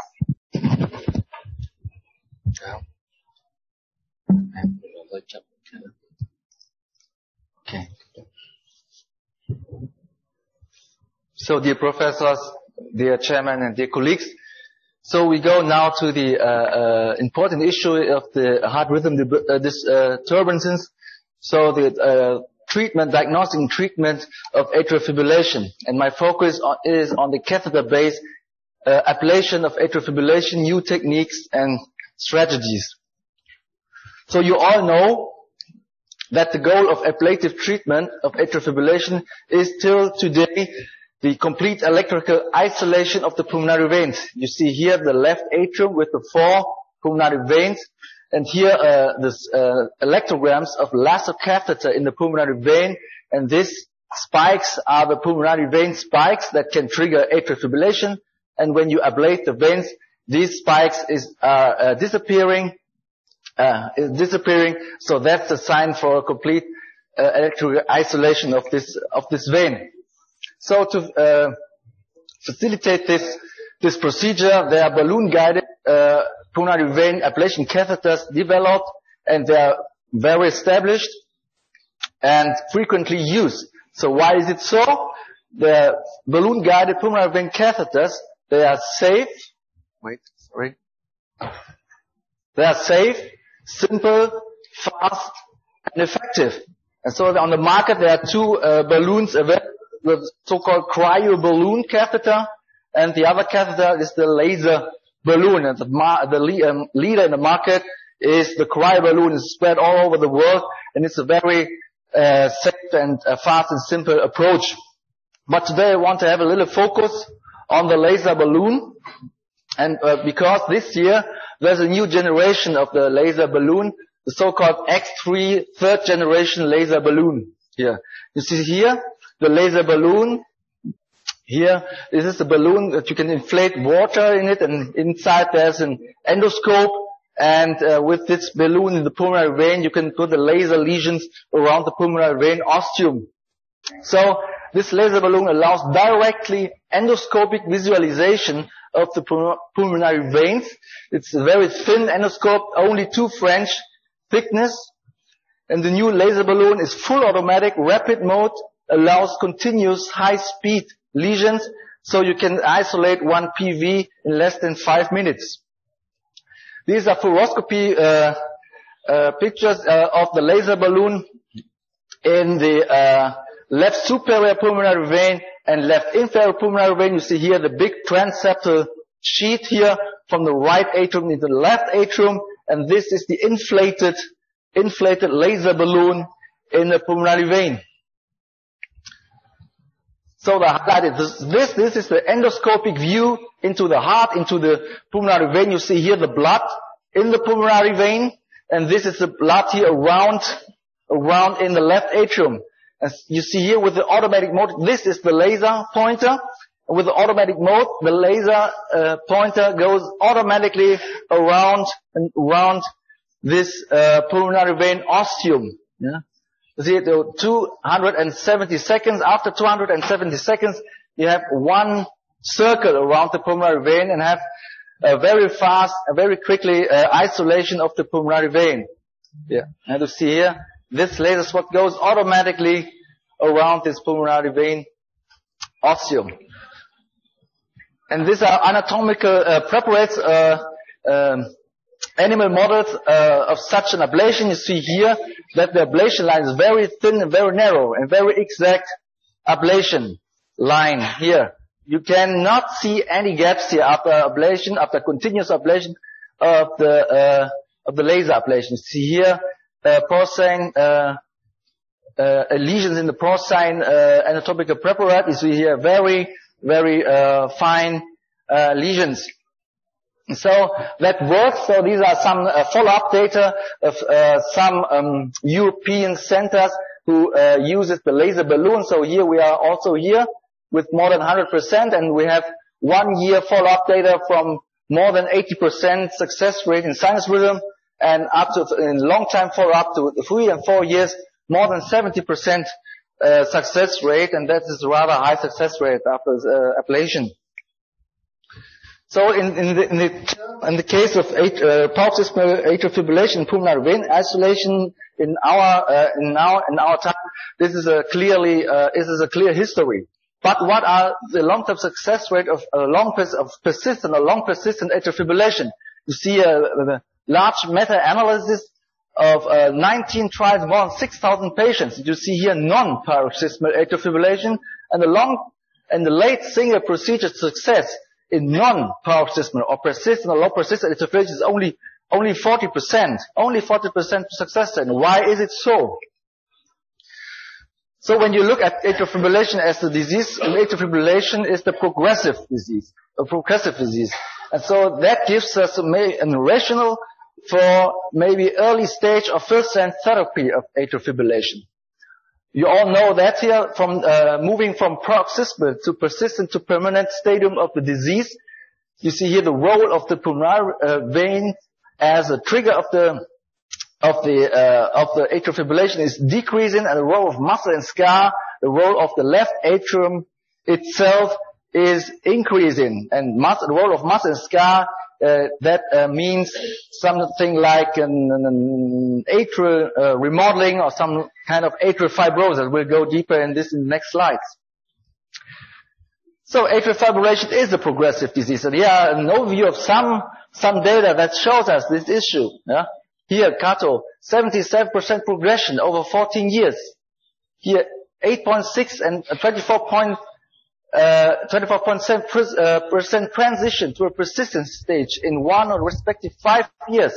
Here, 1 year, 20% transition from paroxysmal to persistent stadium. 30% transition to a permanent stadium. And here, 4 to 50% progression from paroxysmal AF to persistent AF per year, depending on age, sex, and cardiovascular risk factor. You see here clearly that atrial fibrillation is a progressive disease. And so that is the rationale that maybe an early stage ablation of AF might delay this progression, disease progression. So when we talk about disease progression and atrial remodeling, we have to talk of the substrate of the left atrium, and one of the method to visualize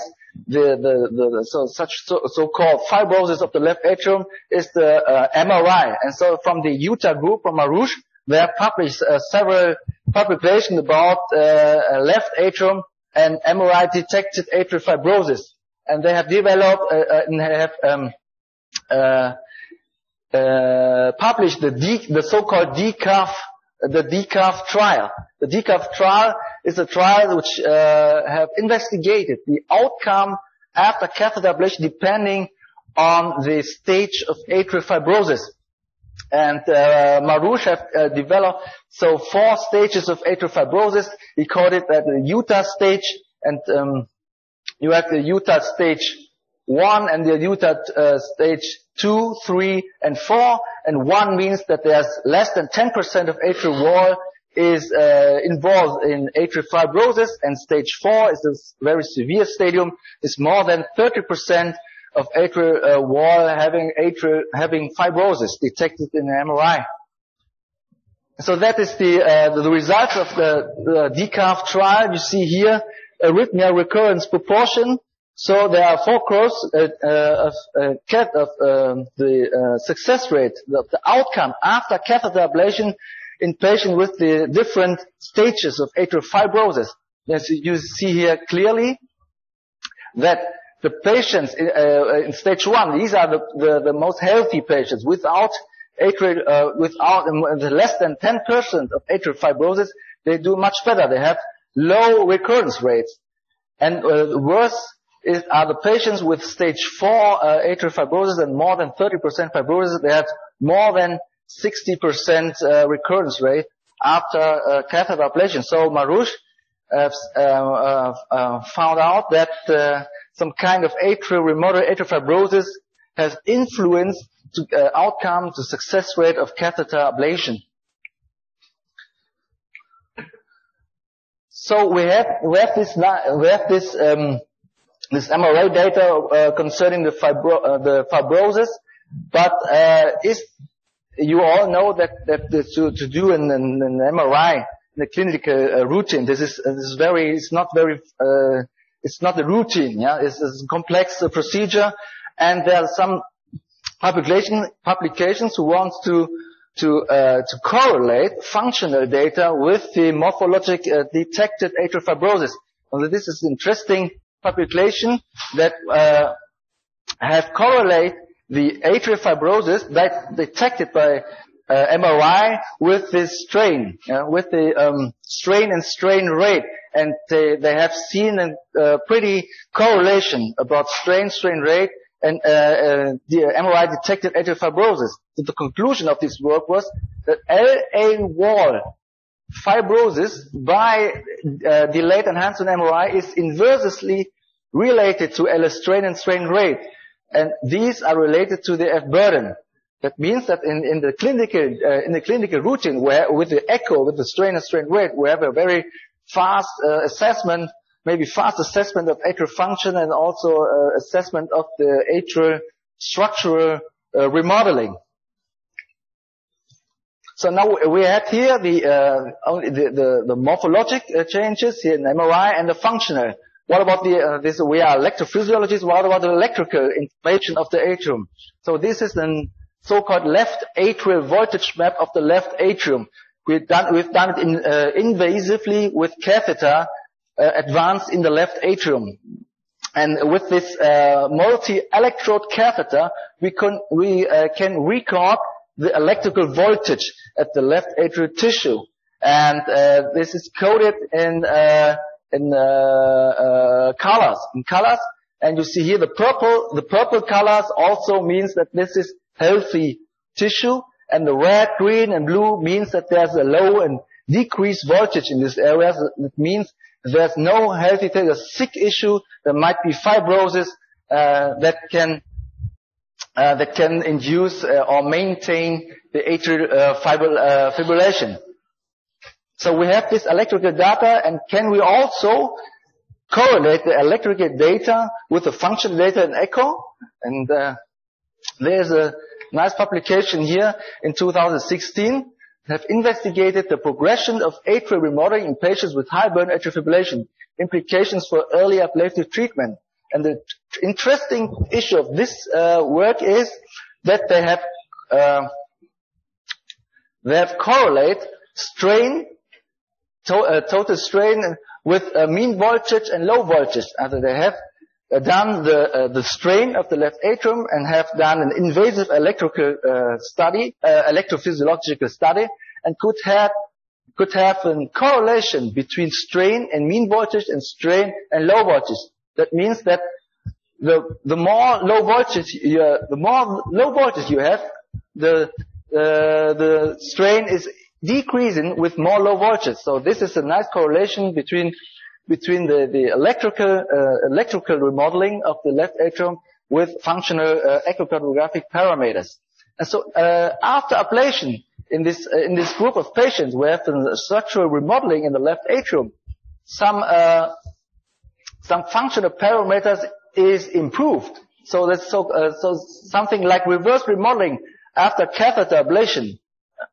And you see here total strain or peak positive strain rate, and this line is the ablation line, AF ablation. You see here, in the up to 12 months after ablation, the total strain of this patient is increasing.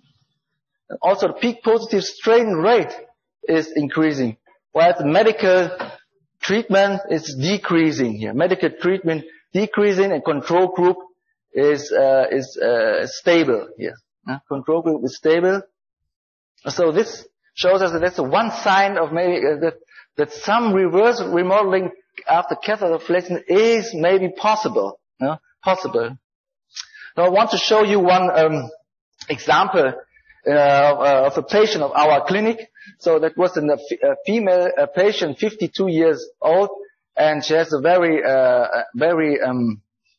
progressed disease of atrial fibrillation. She had long persistent atrial fibrillation. She had an LA thrombus and also a stroke.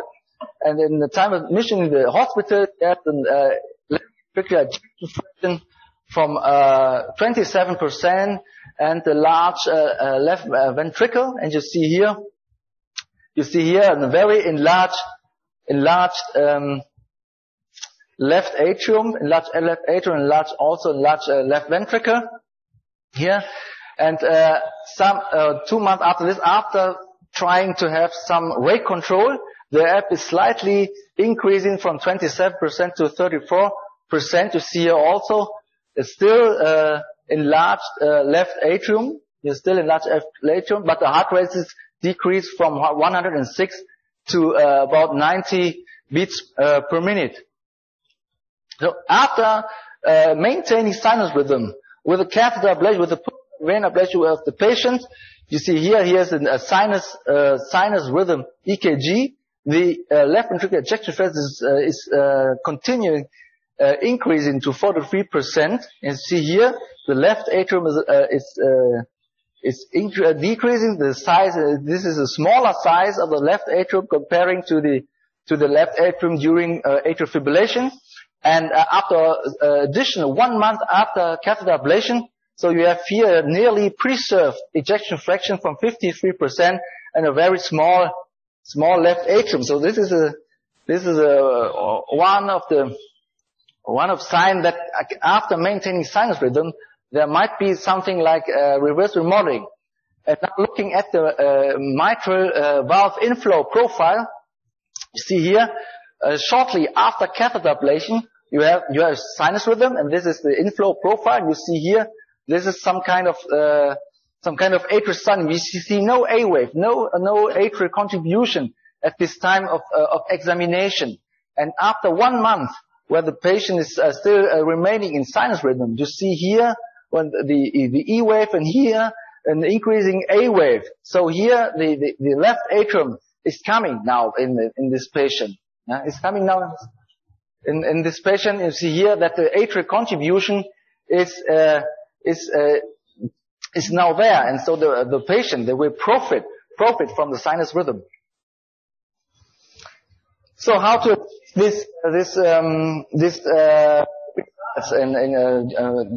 with catheter ablation? So there's a nice trial from my friend in the Leipzig group, and he has investigated the individual tailor rate versus standardized subset modification during AF catheter ablation for atrial fibrillation. That was a randomized study, and so he have compared 2 approaches to ablate the atrial fibrillation. One is the standard approach with pulmonary vein isolation and done an empirical box lesion at the posterior wall.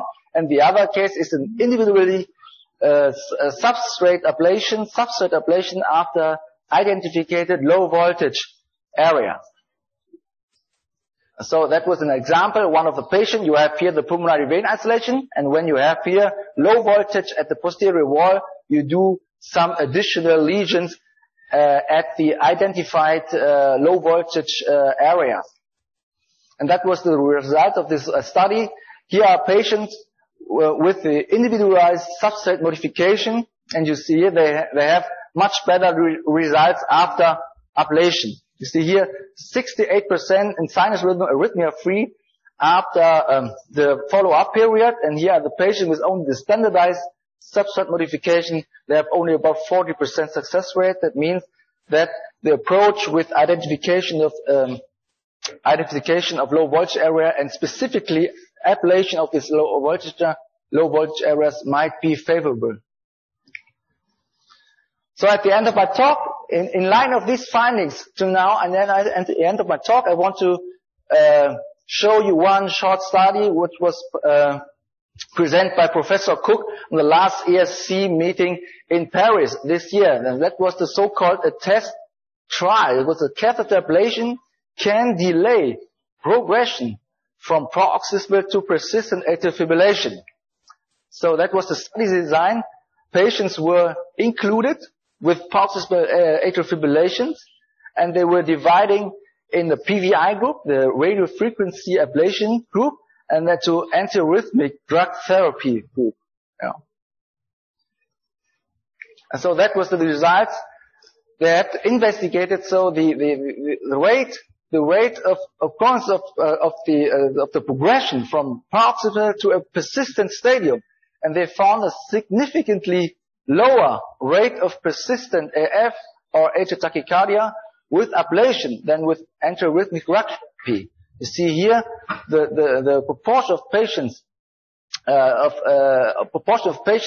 who have a progression from the paroxysmal system stadium is much higher than the radiofrequency ablation group. And so the authors have concluded that in patients with drug refractory paroxysmal atrial fibrillation, early radiofrequency ablation, maybe first-line radiofrequency ablation, was superior to antiarrhythmic drug therapy in delaying the progression to persistent AF. Yeah.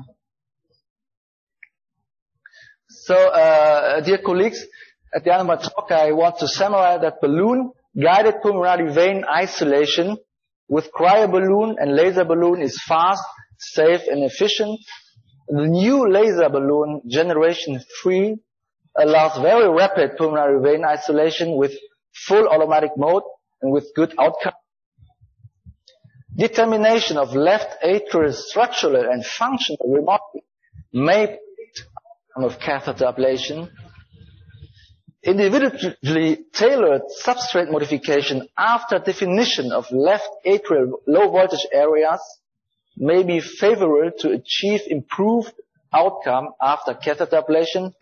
And so there are some data that shows that early ablations, maybe first-line ablation, may delay the progression of the disease. Thank you very much. Cảm ơn rất nhiều bác sĩ Nguyễn Đình Quang đã cho chúng ta một cái bài rất hay về các cái những cái phương tiện máy móc rất trang thiết bị rất mới để cho dung nhĩ, cũng như các cái phương pháp tiếp cận đến các cái dung nhĩ. Khi nào chỉ các thầy thuốc chọn các cái cô lập tĩnh mạch phổi, khi nào thì chúng ta chọn những cái phương pháp khác, và khi nào chúng ta chọn các kết hợp để điều trị cái dung nhĩ cho nó có cái hiệu quả nhất.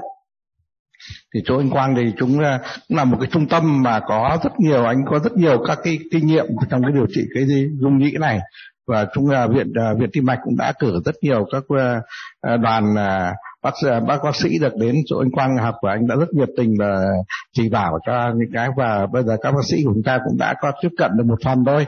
Chứ còn cũng chưa được hoàn thiện, và hy vọng trong cái tương lai thì chúng tôi cũng sẽ muốn nói anh Quang là mơ được thêm một số cái máy móc như chỗ anh Quang thì anh đầy đủ lắm, mơ một số máy móc và sẽ tiếp tục gửi các bác sĩ để tiếp cận và học thêm để cho nên hoàn thiện cái phương pháp điều trị này để nó giúp cho các cái đồng nghiệp ở Việt Nam có thể cảm tốt hơn. Một lần nữa xin cảm ơn anh Quang.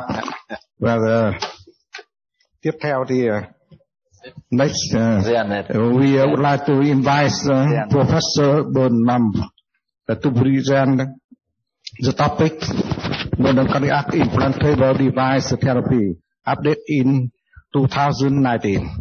Please, Professor Bonham.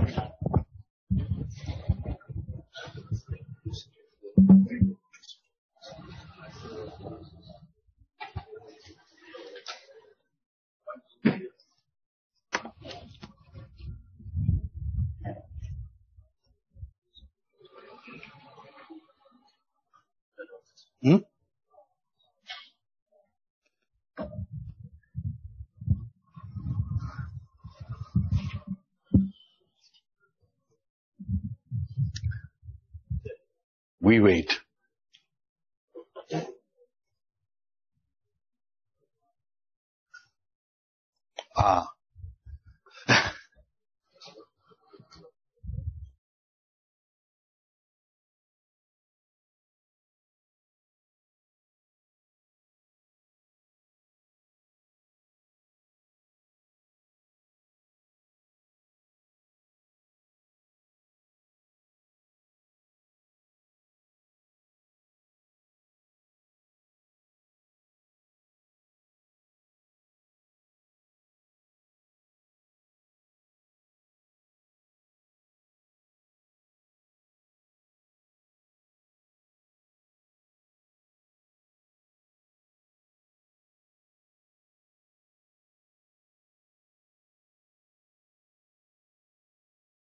Train a little bit here, but to show in Germany, we living in the middle of Germany, Dortmund, and I lived in the Lüdenscheid, is 40 kilometers south. I worked at the big hospital in a rural area with more than 1,000 beds.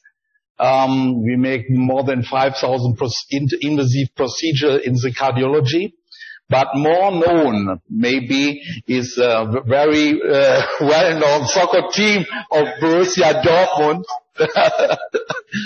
No, I skipped the next slide with Bayern München, not to be here ashamed. In the moment, not played not so good, but I hope sometimes we will get the next champion. League, the last time was 1997. So I come to my topic. Electrotherapy has a simple core concept, to use the use of an outside score of electricity to stimulate human tissue in various ways to produce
in the right picture. Yeah, the onset of right ventricular apical pacing can induce heart insufficiency, especially in patients who had a not normal heart. Recent developments to alleviate this risk are the leadless cardiac pacemaker, the cardiac resynchronization therapy, and the permanent his bundle pacing. And yesterday they asked me to focus especially on his bundle pacing, and I will do this. So the first two topics I will only point it out a little bit. The intracardiac pacemaker is an old concept. You see here publication from 1970, but the translation to real life was not possible before because the battery capacities was not enough. The battery technology was not available. We now have two companies developed a leadless pacemaker, but one company, the product is not available because of battery problems. So you see, so many years ago, the problem is not solved in all cases. The concept is here shown on this slide. Over an introducer, the capsule of the leadless pacemaker is placed in the right ventricle, normally in the septum, not in the distal part of the septum where you have capillary muscles, and you can connect it, the pacemaker over times, over nitinol times in the septum of the right ventricle. Then you make some maneuvers to look if this is very close and connected, and then you can disconnect here your introducer. The electrical performance of the systems are very good. You have a pacing capture threshold that is stable over time. You have an R-wave amplitude that is stable, and pacing impedance also stable. And the estimated battery longevity, we have no experience for 10 years. That is a calculation of the company, shows that it will be in the mean longevity of more than 12 years. So when this is true, you need only one of these pacemakers for one patient. They are also calculated with an historical collective of patients who had a conventional pacemaker, a decrease of 50% of the major complications. But it's not a head-to-head comparison, and I want to point it out that one complication is not so harmless. The cardiac perforation and effusion could be a potential risk of death when you don't realize this early, and with 1.6% it's double to the rate we have in AF ablation. So you have to be in mind that it could be a severe complication. And another problem is that a pacemaker syndrome can occur when you implant the system in the wrong patient, because it's only one chamber pacemaker, a VVI pacemaker. And to overcome these problems, so they developed a dual chamber pacemaker. This will be available next year to have a second pacing system in the atrium that senses, and in one company that paces also, so you can realize a fully DDD pacemaker concept with leadless pacing. Why is this? Don't know.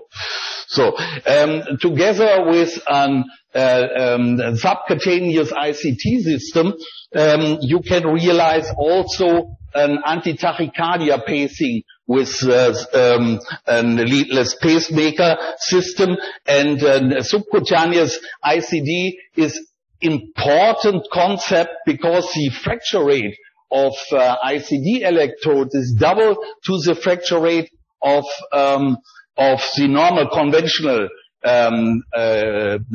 pacemaker system. Conventional pacemaker system, you have to expect a complication rate of 3% per year, and in a defibrillation system, 6% per year. So that's a very high rate, and when you have a younger patient, a subcutaneous system could be an alternative, but you can then not stimulate the heart, and combining this with a leadless pacemaker, you can terminate here ventricular tachycardias. And I think that is a very interesting concept to combine to upgrade a conventional dual chamber pacing or dual chamber defibrillator system with planted electrode in the left ventricle. And this electrode is very small and gets its energy from an ultrasound transmitter. And this ultrasound transmitter is placed in between the intercostal, the generator. Here the energy goes to the electrode inside the left ventricle, and you can with this system place the left ventricular electrode at every place in the left ventricle where you have the most delayed electrical activation. There is an ongoing study with 350 patients, and we will see if this concept will work in the future. But there is another advantage of this system, to have not an epicardial pacing, but you have an endocardial pacing. This slide shows you that the endocardial pacing here in the upper part has a better contraction compared to an epicardial pacing. Epicardial pacing everywhere has a delayed contraction time to the myocardium. Endocardial pacing is more quicker and give an homogeneous endocardial picture as epicardial pacing. So leadless pacing, let me summarize this point, eliminates the weak link in pacemakers, the lead. As long as only VVI pacemakers are available, the indication should be limited to bradycardia with atrial fibrillation. In the absence of venous access, lead endocarditis, tricuspid valve replacement, and in dialysis patients, the LCP offers an alternative to epicardial pacing. In development are atrial leadless cardiac pacemakers and multi-chamber LCP, which allows cardiac rhythm conization therapy with endocardial pacing. In the moment, we have only the possibility to make a resynchronization therapy in this way here in CRT over an epicardial way. And on the left side, it's shown how we started with two dual chamber pacemaker implanted in the right atrium and the right ventricle, and in the right atrium and the left ventricle, and that was triggered together. Shortly after, and I participated in the MUSTIC trial, it was possible to give the electrodes over the endovenous system over the coronal sinus in the left lateral vein, and we implanted of the right ventricle here in the septum position, and the right atrium position, it's a normal position. The study results of these two small studies were very impressive, so that these go very fast to big studies that establish this therapy as a class 1 therapy, and you can show that the left bundle branch block is one etiology, could one etiology of heart failure. That is showing here in this slide. In the upper part, you see the mechanical dysynchronization with the rocking apical heart and the flashing in the septum that brings you to a shortening of the filling time, increased mitral regurgitation and reduced ejection fraction, and activate neurohumeral activation.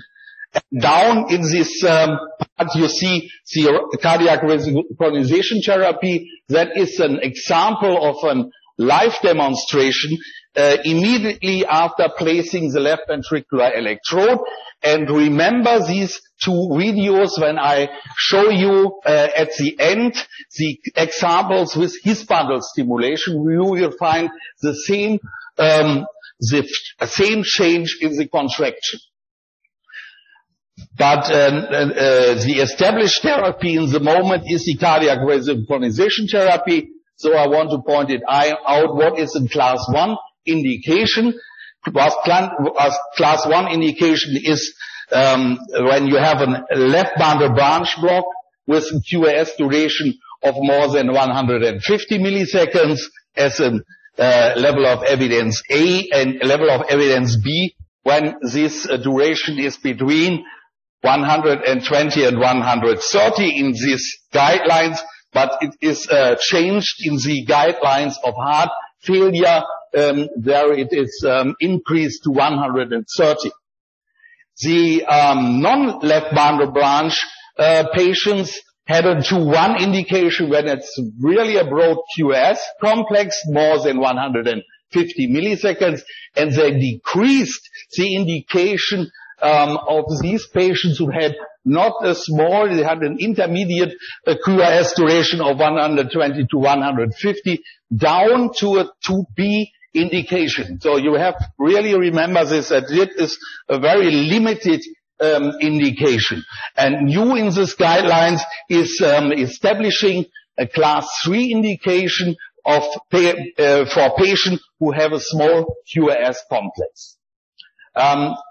Biventricular pacing is not always necessary. When you have a normal conduction delay, you can make a fusion of the intrinsic conduction over the septum and the normal conduction with the left ventricular stimulation. And that could be realized with a normal DDD pacemaker. So you don't need in every patient most cost intensive CRT system. You need it when you have a conduction delay, and always the best contractility we measured in our laboratory when you have a fusion of the normal intrinsic conduction. You see on the left as an AV delay of 150 compared to a shorter AV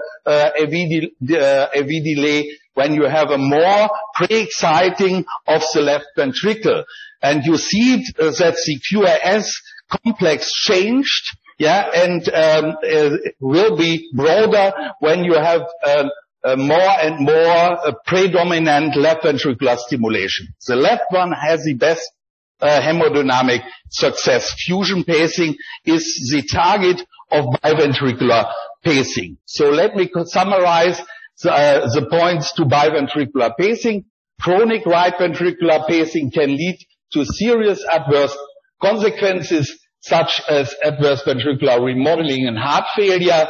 One approach to this problem is cardiac resynchronization therapy, in which a left ventricular lead in the coronary sinus paces simultaneously with intrinsic rhythm or a right ventricular lead to allow more coordinated activation of the ventricles and avoid dysynchrony.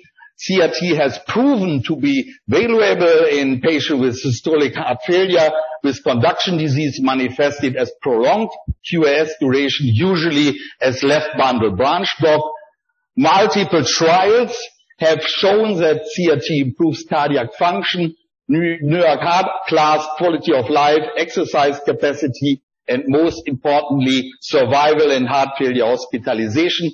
and has been established as a class 1 indication for heart failure therapy.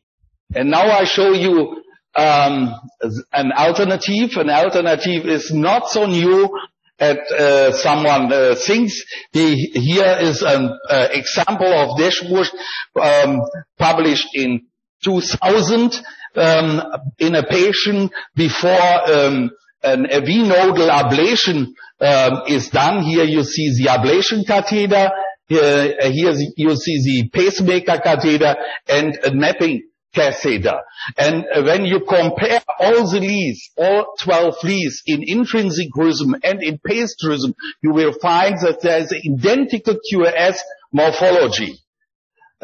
You ask me why this is not the routine today. When you see to the patient, 12 of 18 patients were successful implanted. That is not so much. But the most point who restricted this method was a mean procedure time of 3.7 hours. And I show you at my institution in 1999 a comparative example, and I told you that we have the same procedure time to place an electrode without guiding catheter in the right position to have this wonderful identical QRS complex before our AV nodal ablation. But this changed. This changed in developing guiding catheters. Guiding catheters are here shown who go in a curve to the septum and in a 90 degree other direction going to the his bundle. And with this guiding catheter together with a small electrode showing up here of 4 French, it is possible to place this in, I think, acceptable way of time. What are the criteria for a direct his bundle pacing?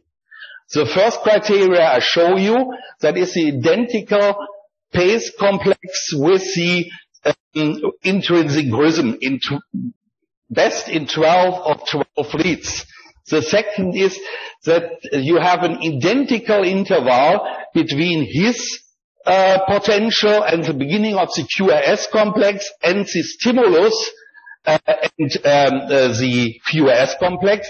And the third is that you have no change in your QRS morphology and brightness when you decrease the energy. Yeah, it's an all or one picture demonstrated. So the first criterion is shown again here. 12 of 12 leads are identical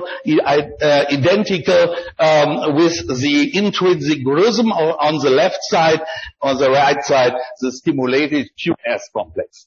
The second criterion is demonstrated here. From his potential to beginning of the QRS complex, you have the same delay as here from the stimulus to the QRS complex, and you have here an additional criteria. You have an injury potential in the area of your his potential.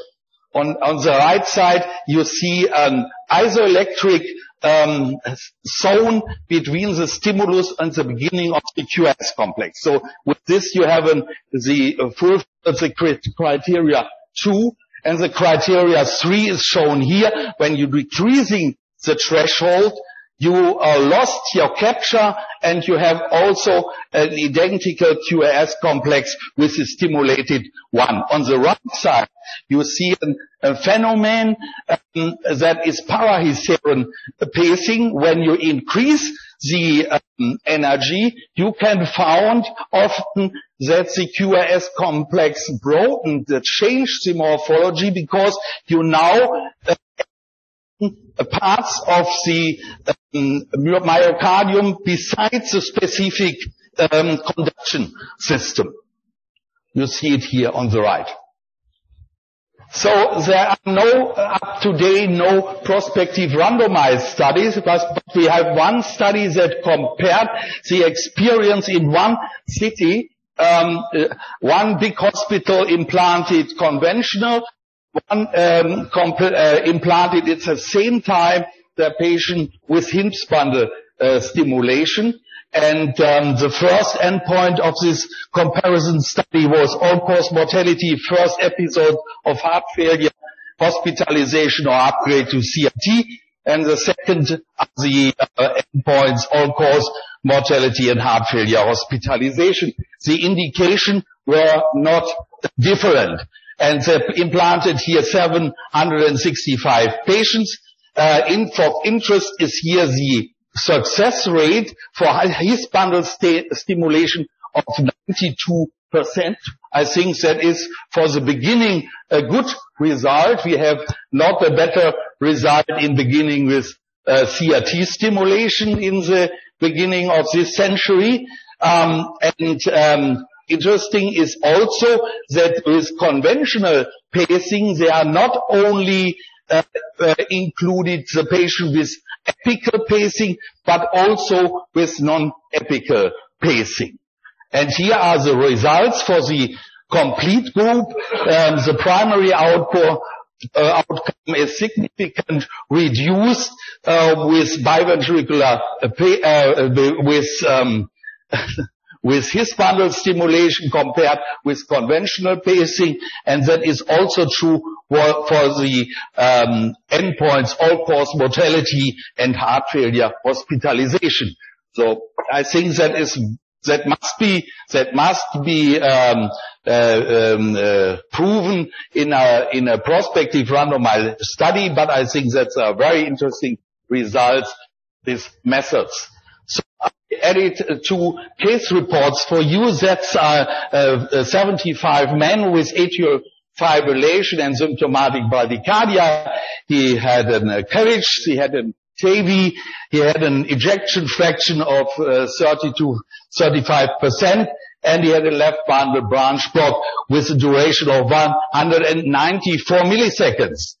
He had kidney insufficiency, and was on dialysis after the TAVI procedure, and he is now under this medication you see here.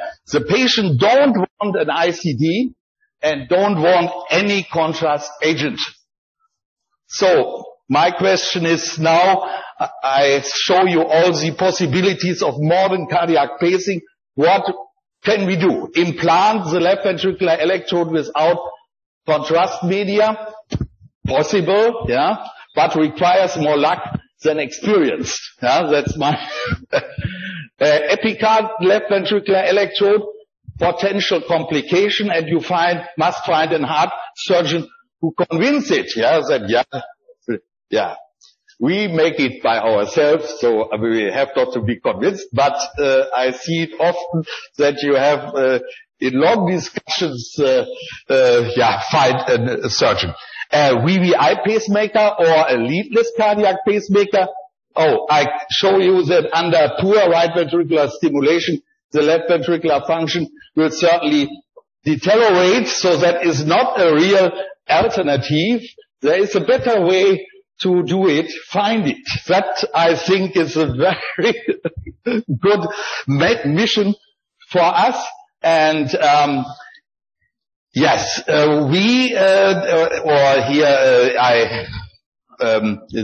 have this case from Ucha in Regensburg. He find a solution, mapping with a conventional mapping catheter, the his bundle, you see it here, and then going with the making with the electrode to the his bundle, and find a point where the stimulation decrease the QRS complex from 194 to 108 milliseconds.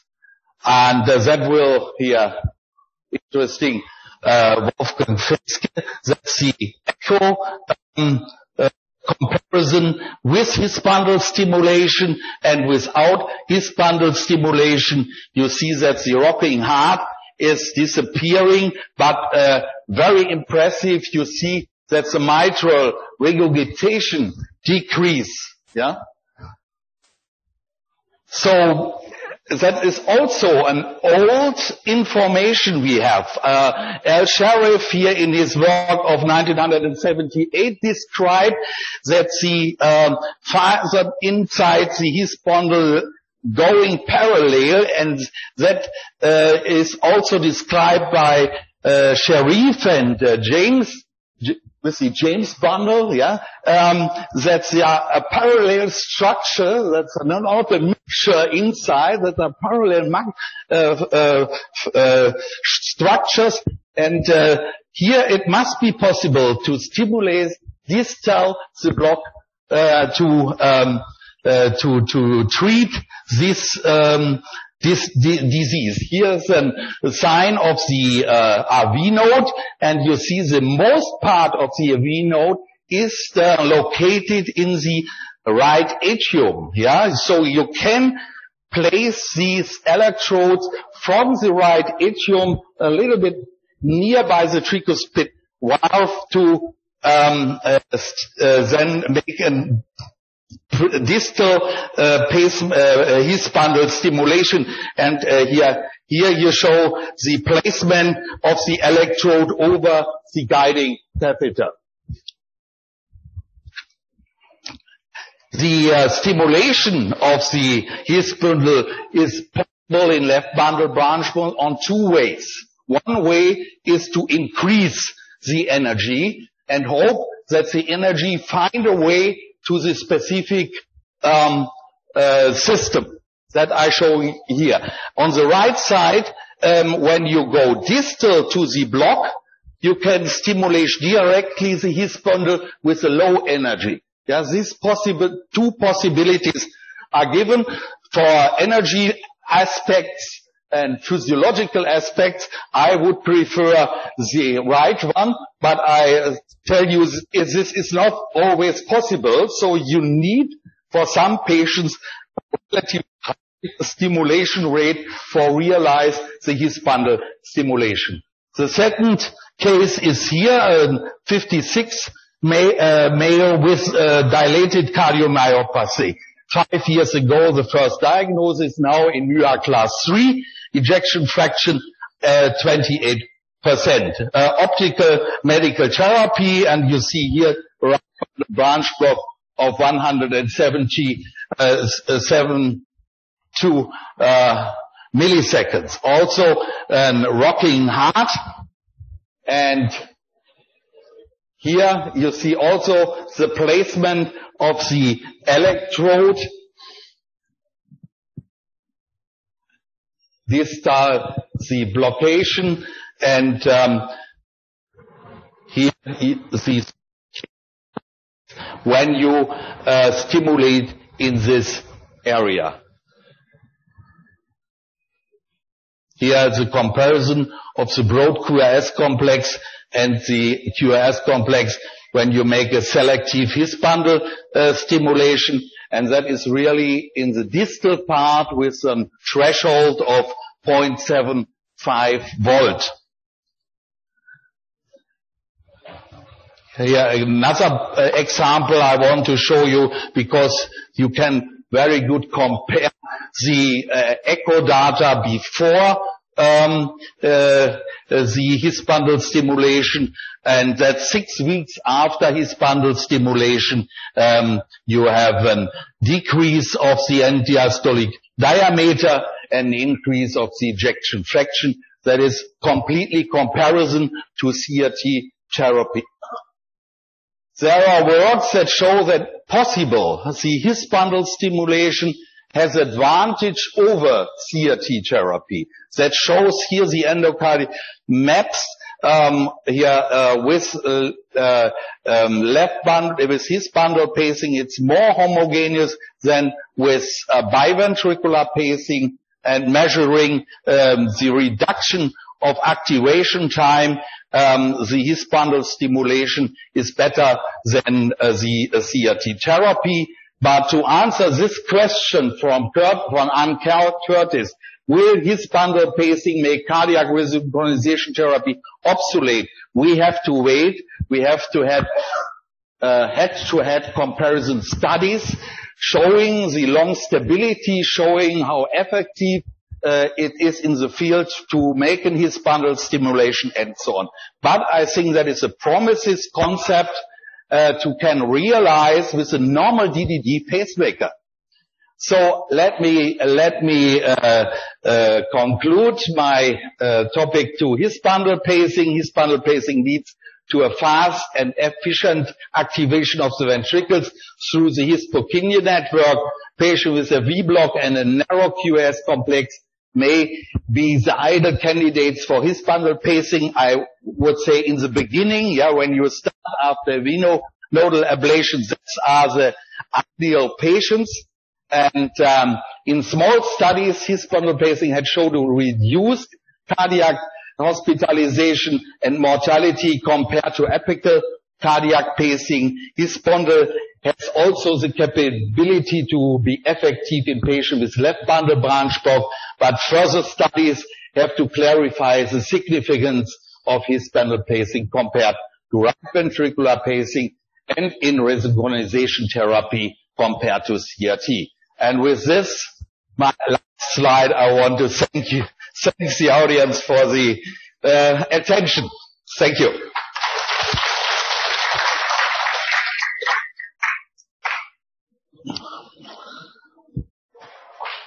Thank you very much, for very, very interesting lecture. I think it's a very good supplement nutrition for our EP people. It's a brain breaker for our cardiology in general, but it's very interesting. And I like most the 4 pictures of echo, Quang, and you show like Swan Lake dance of Tchaikovsky. Very nice. You have done that, Professor Vesky? Yes, very beautiful. Thank you very much. Now I think you have a question to our professor from Germany for Dr. Phong, please. Mời các bạn có câu hỏi cho các thầy, các bạn và bác sĩ Phong, các giáo sư người Đức ạ. Xin mời ạ. Necessary now. Yeah. Oh. The microphone, I guess. Hans, I have a question. If our patient, they have AFib and quite low blood pressure, you cannot give them no beta blocker, no lintiazem,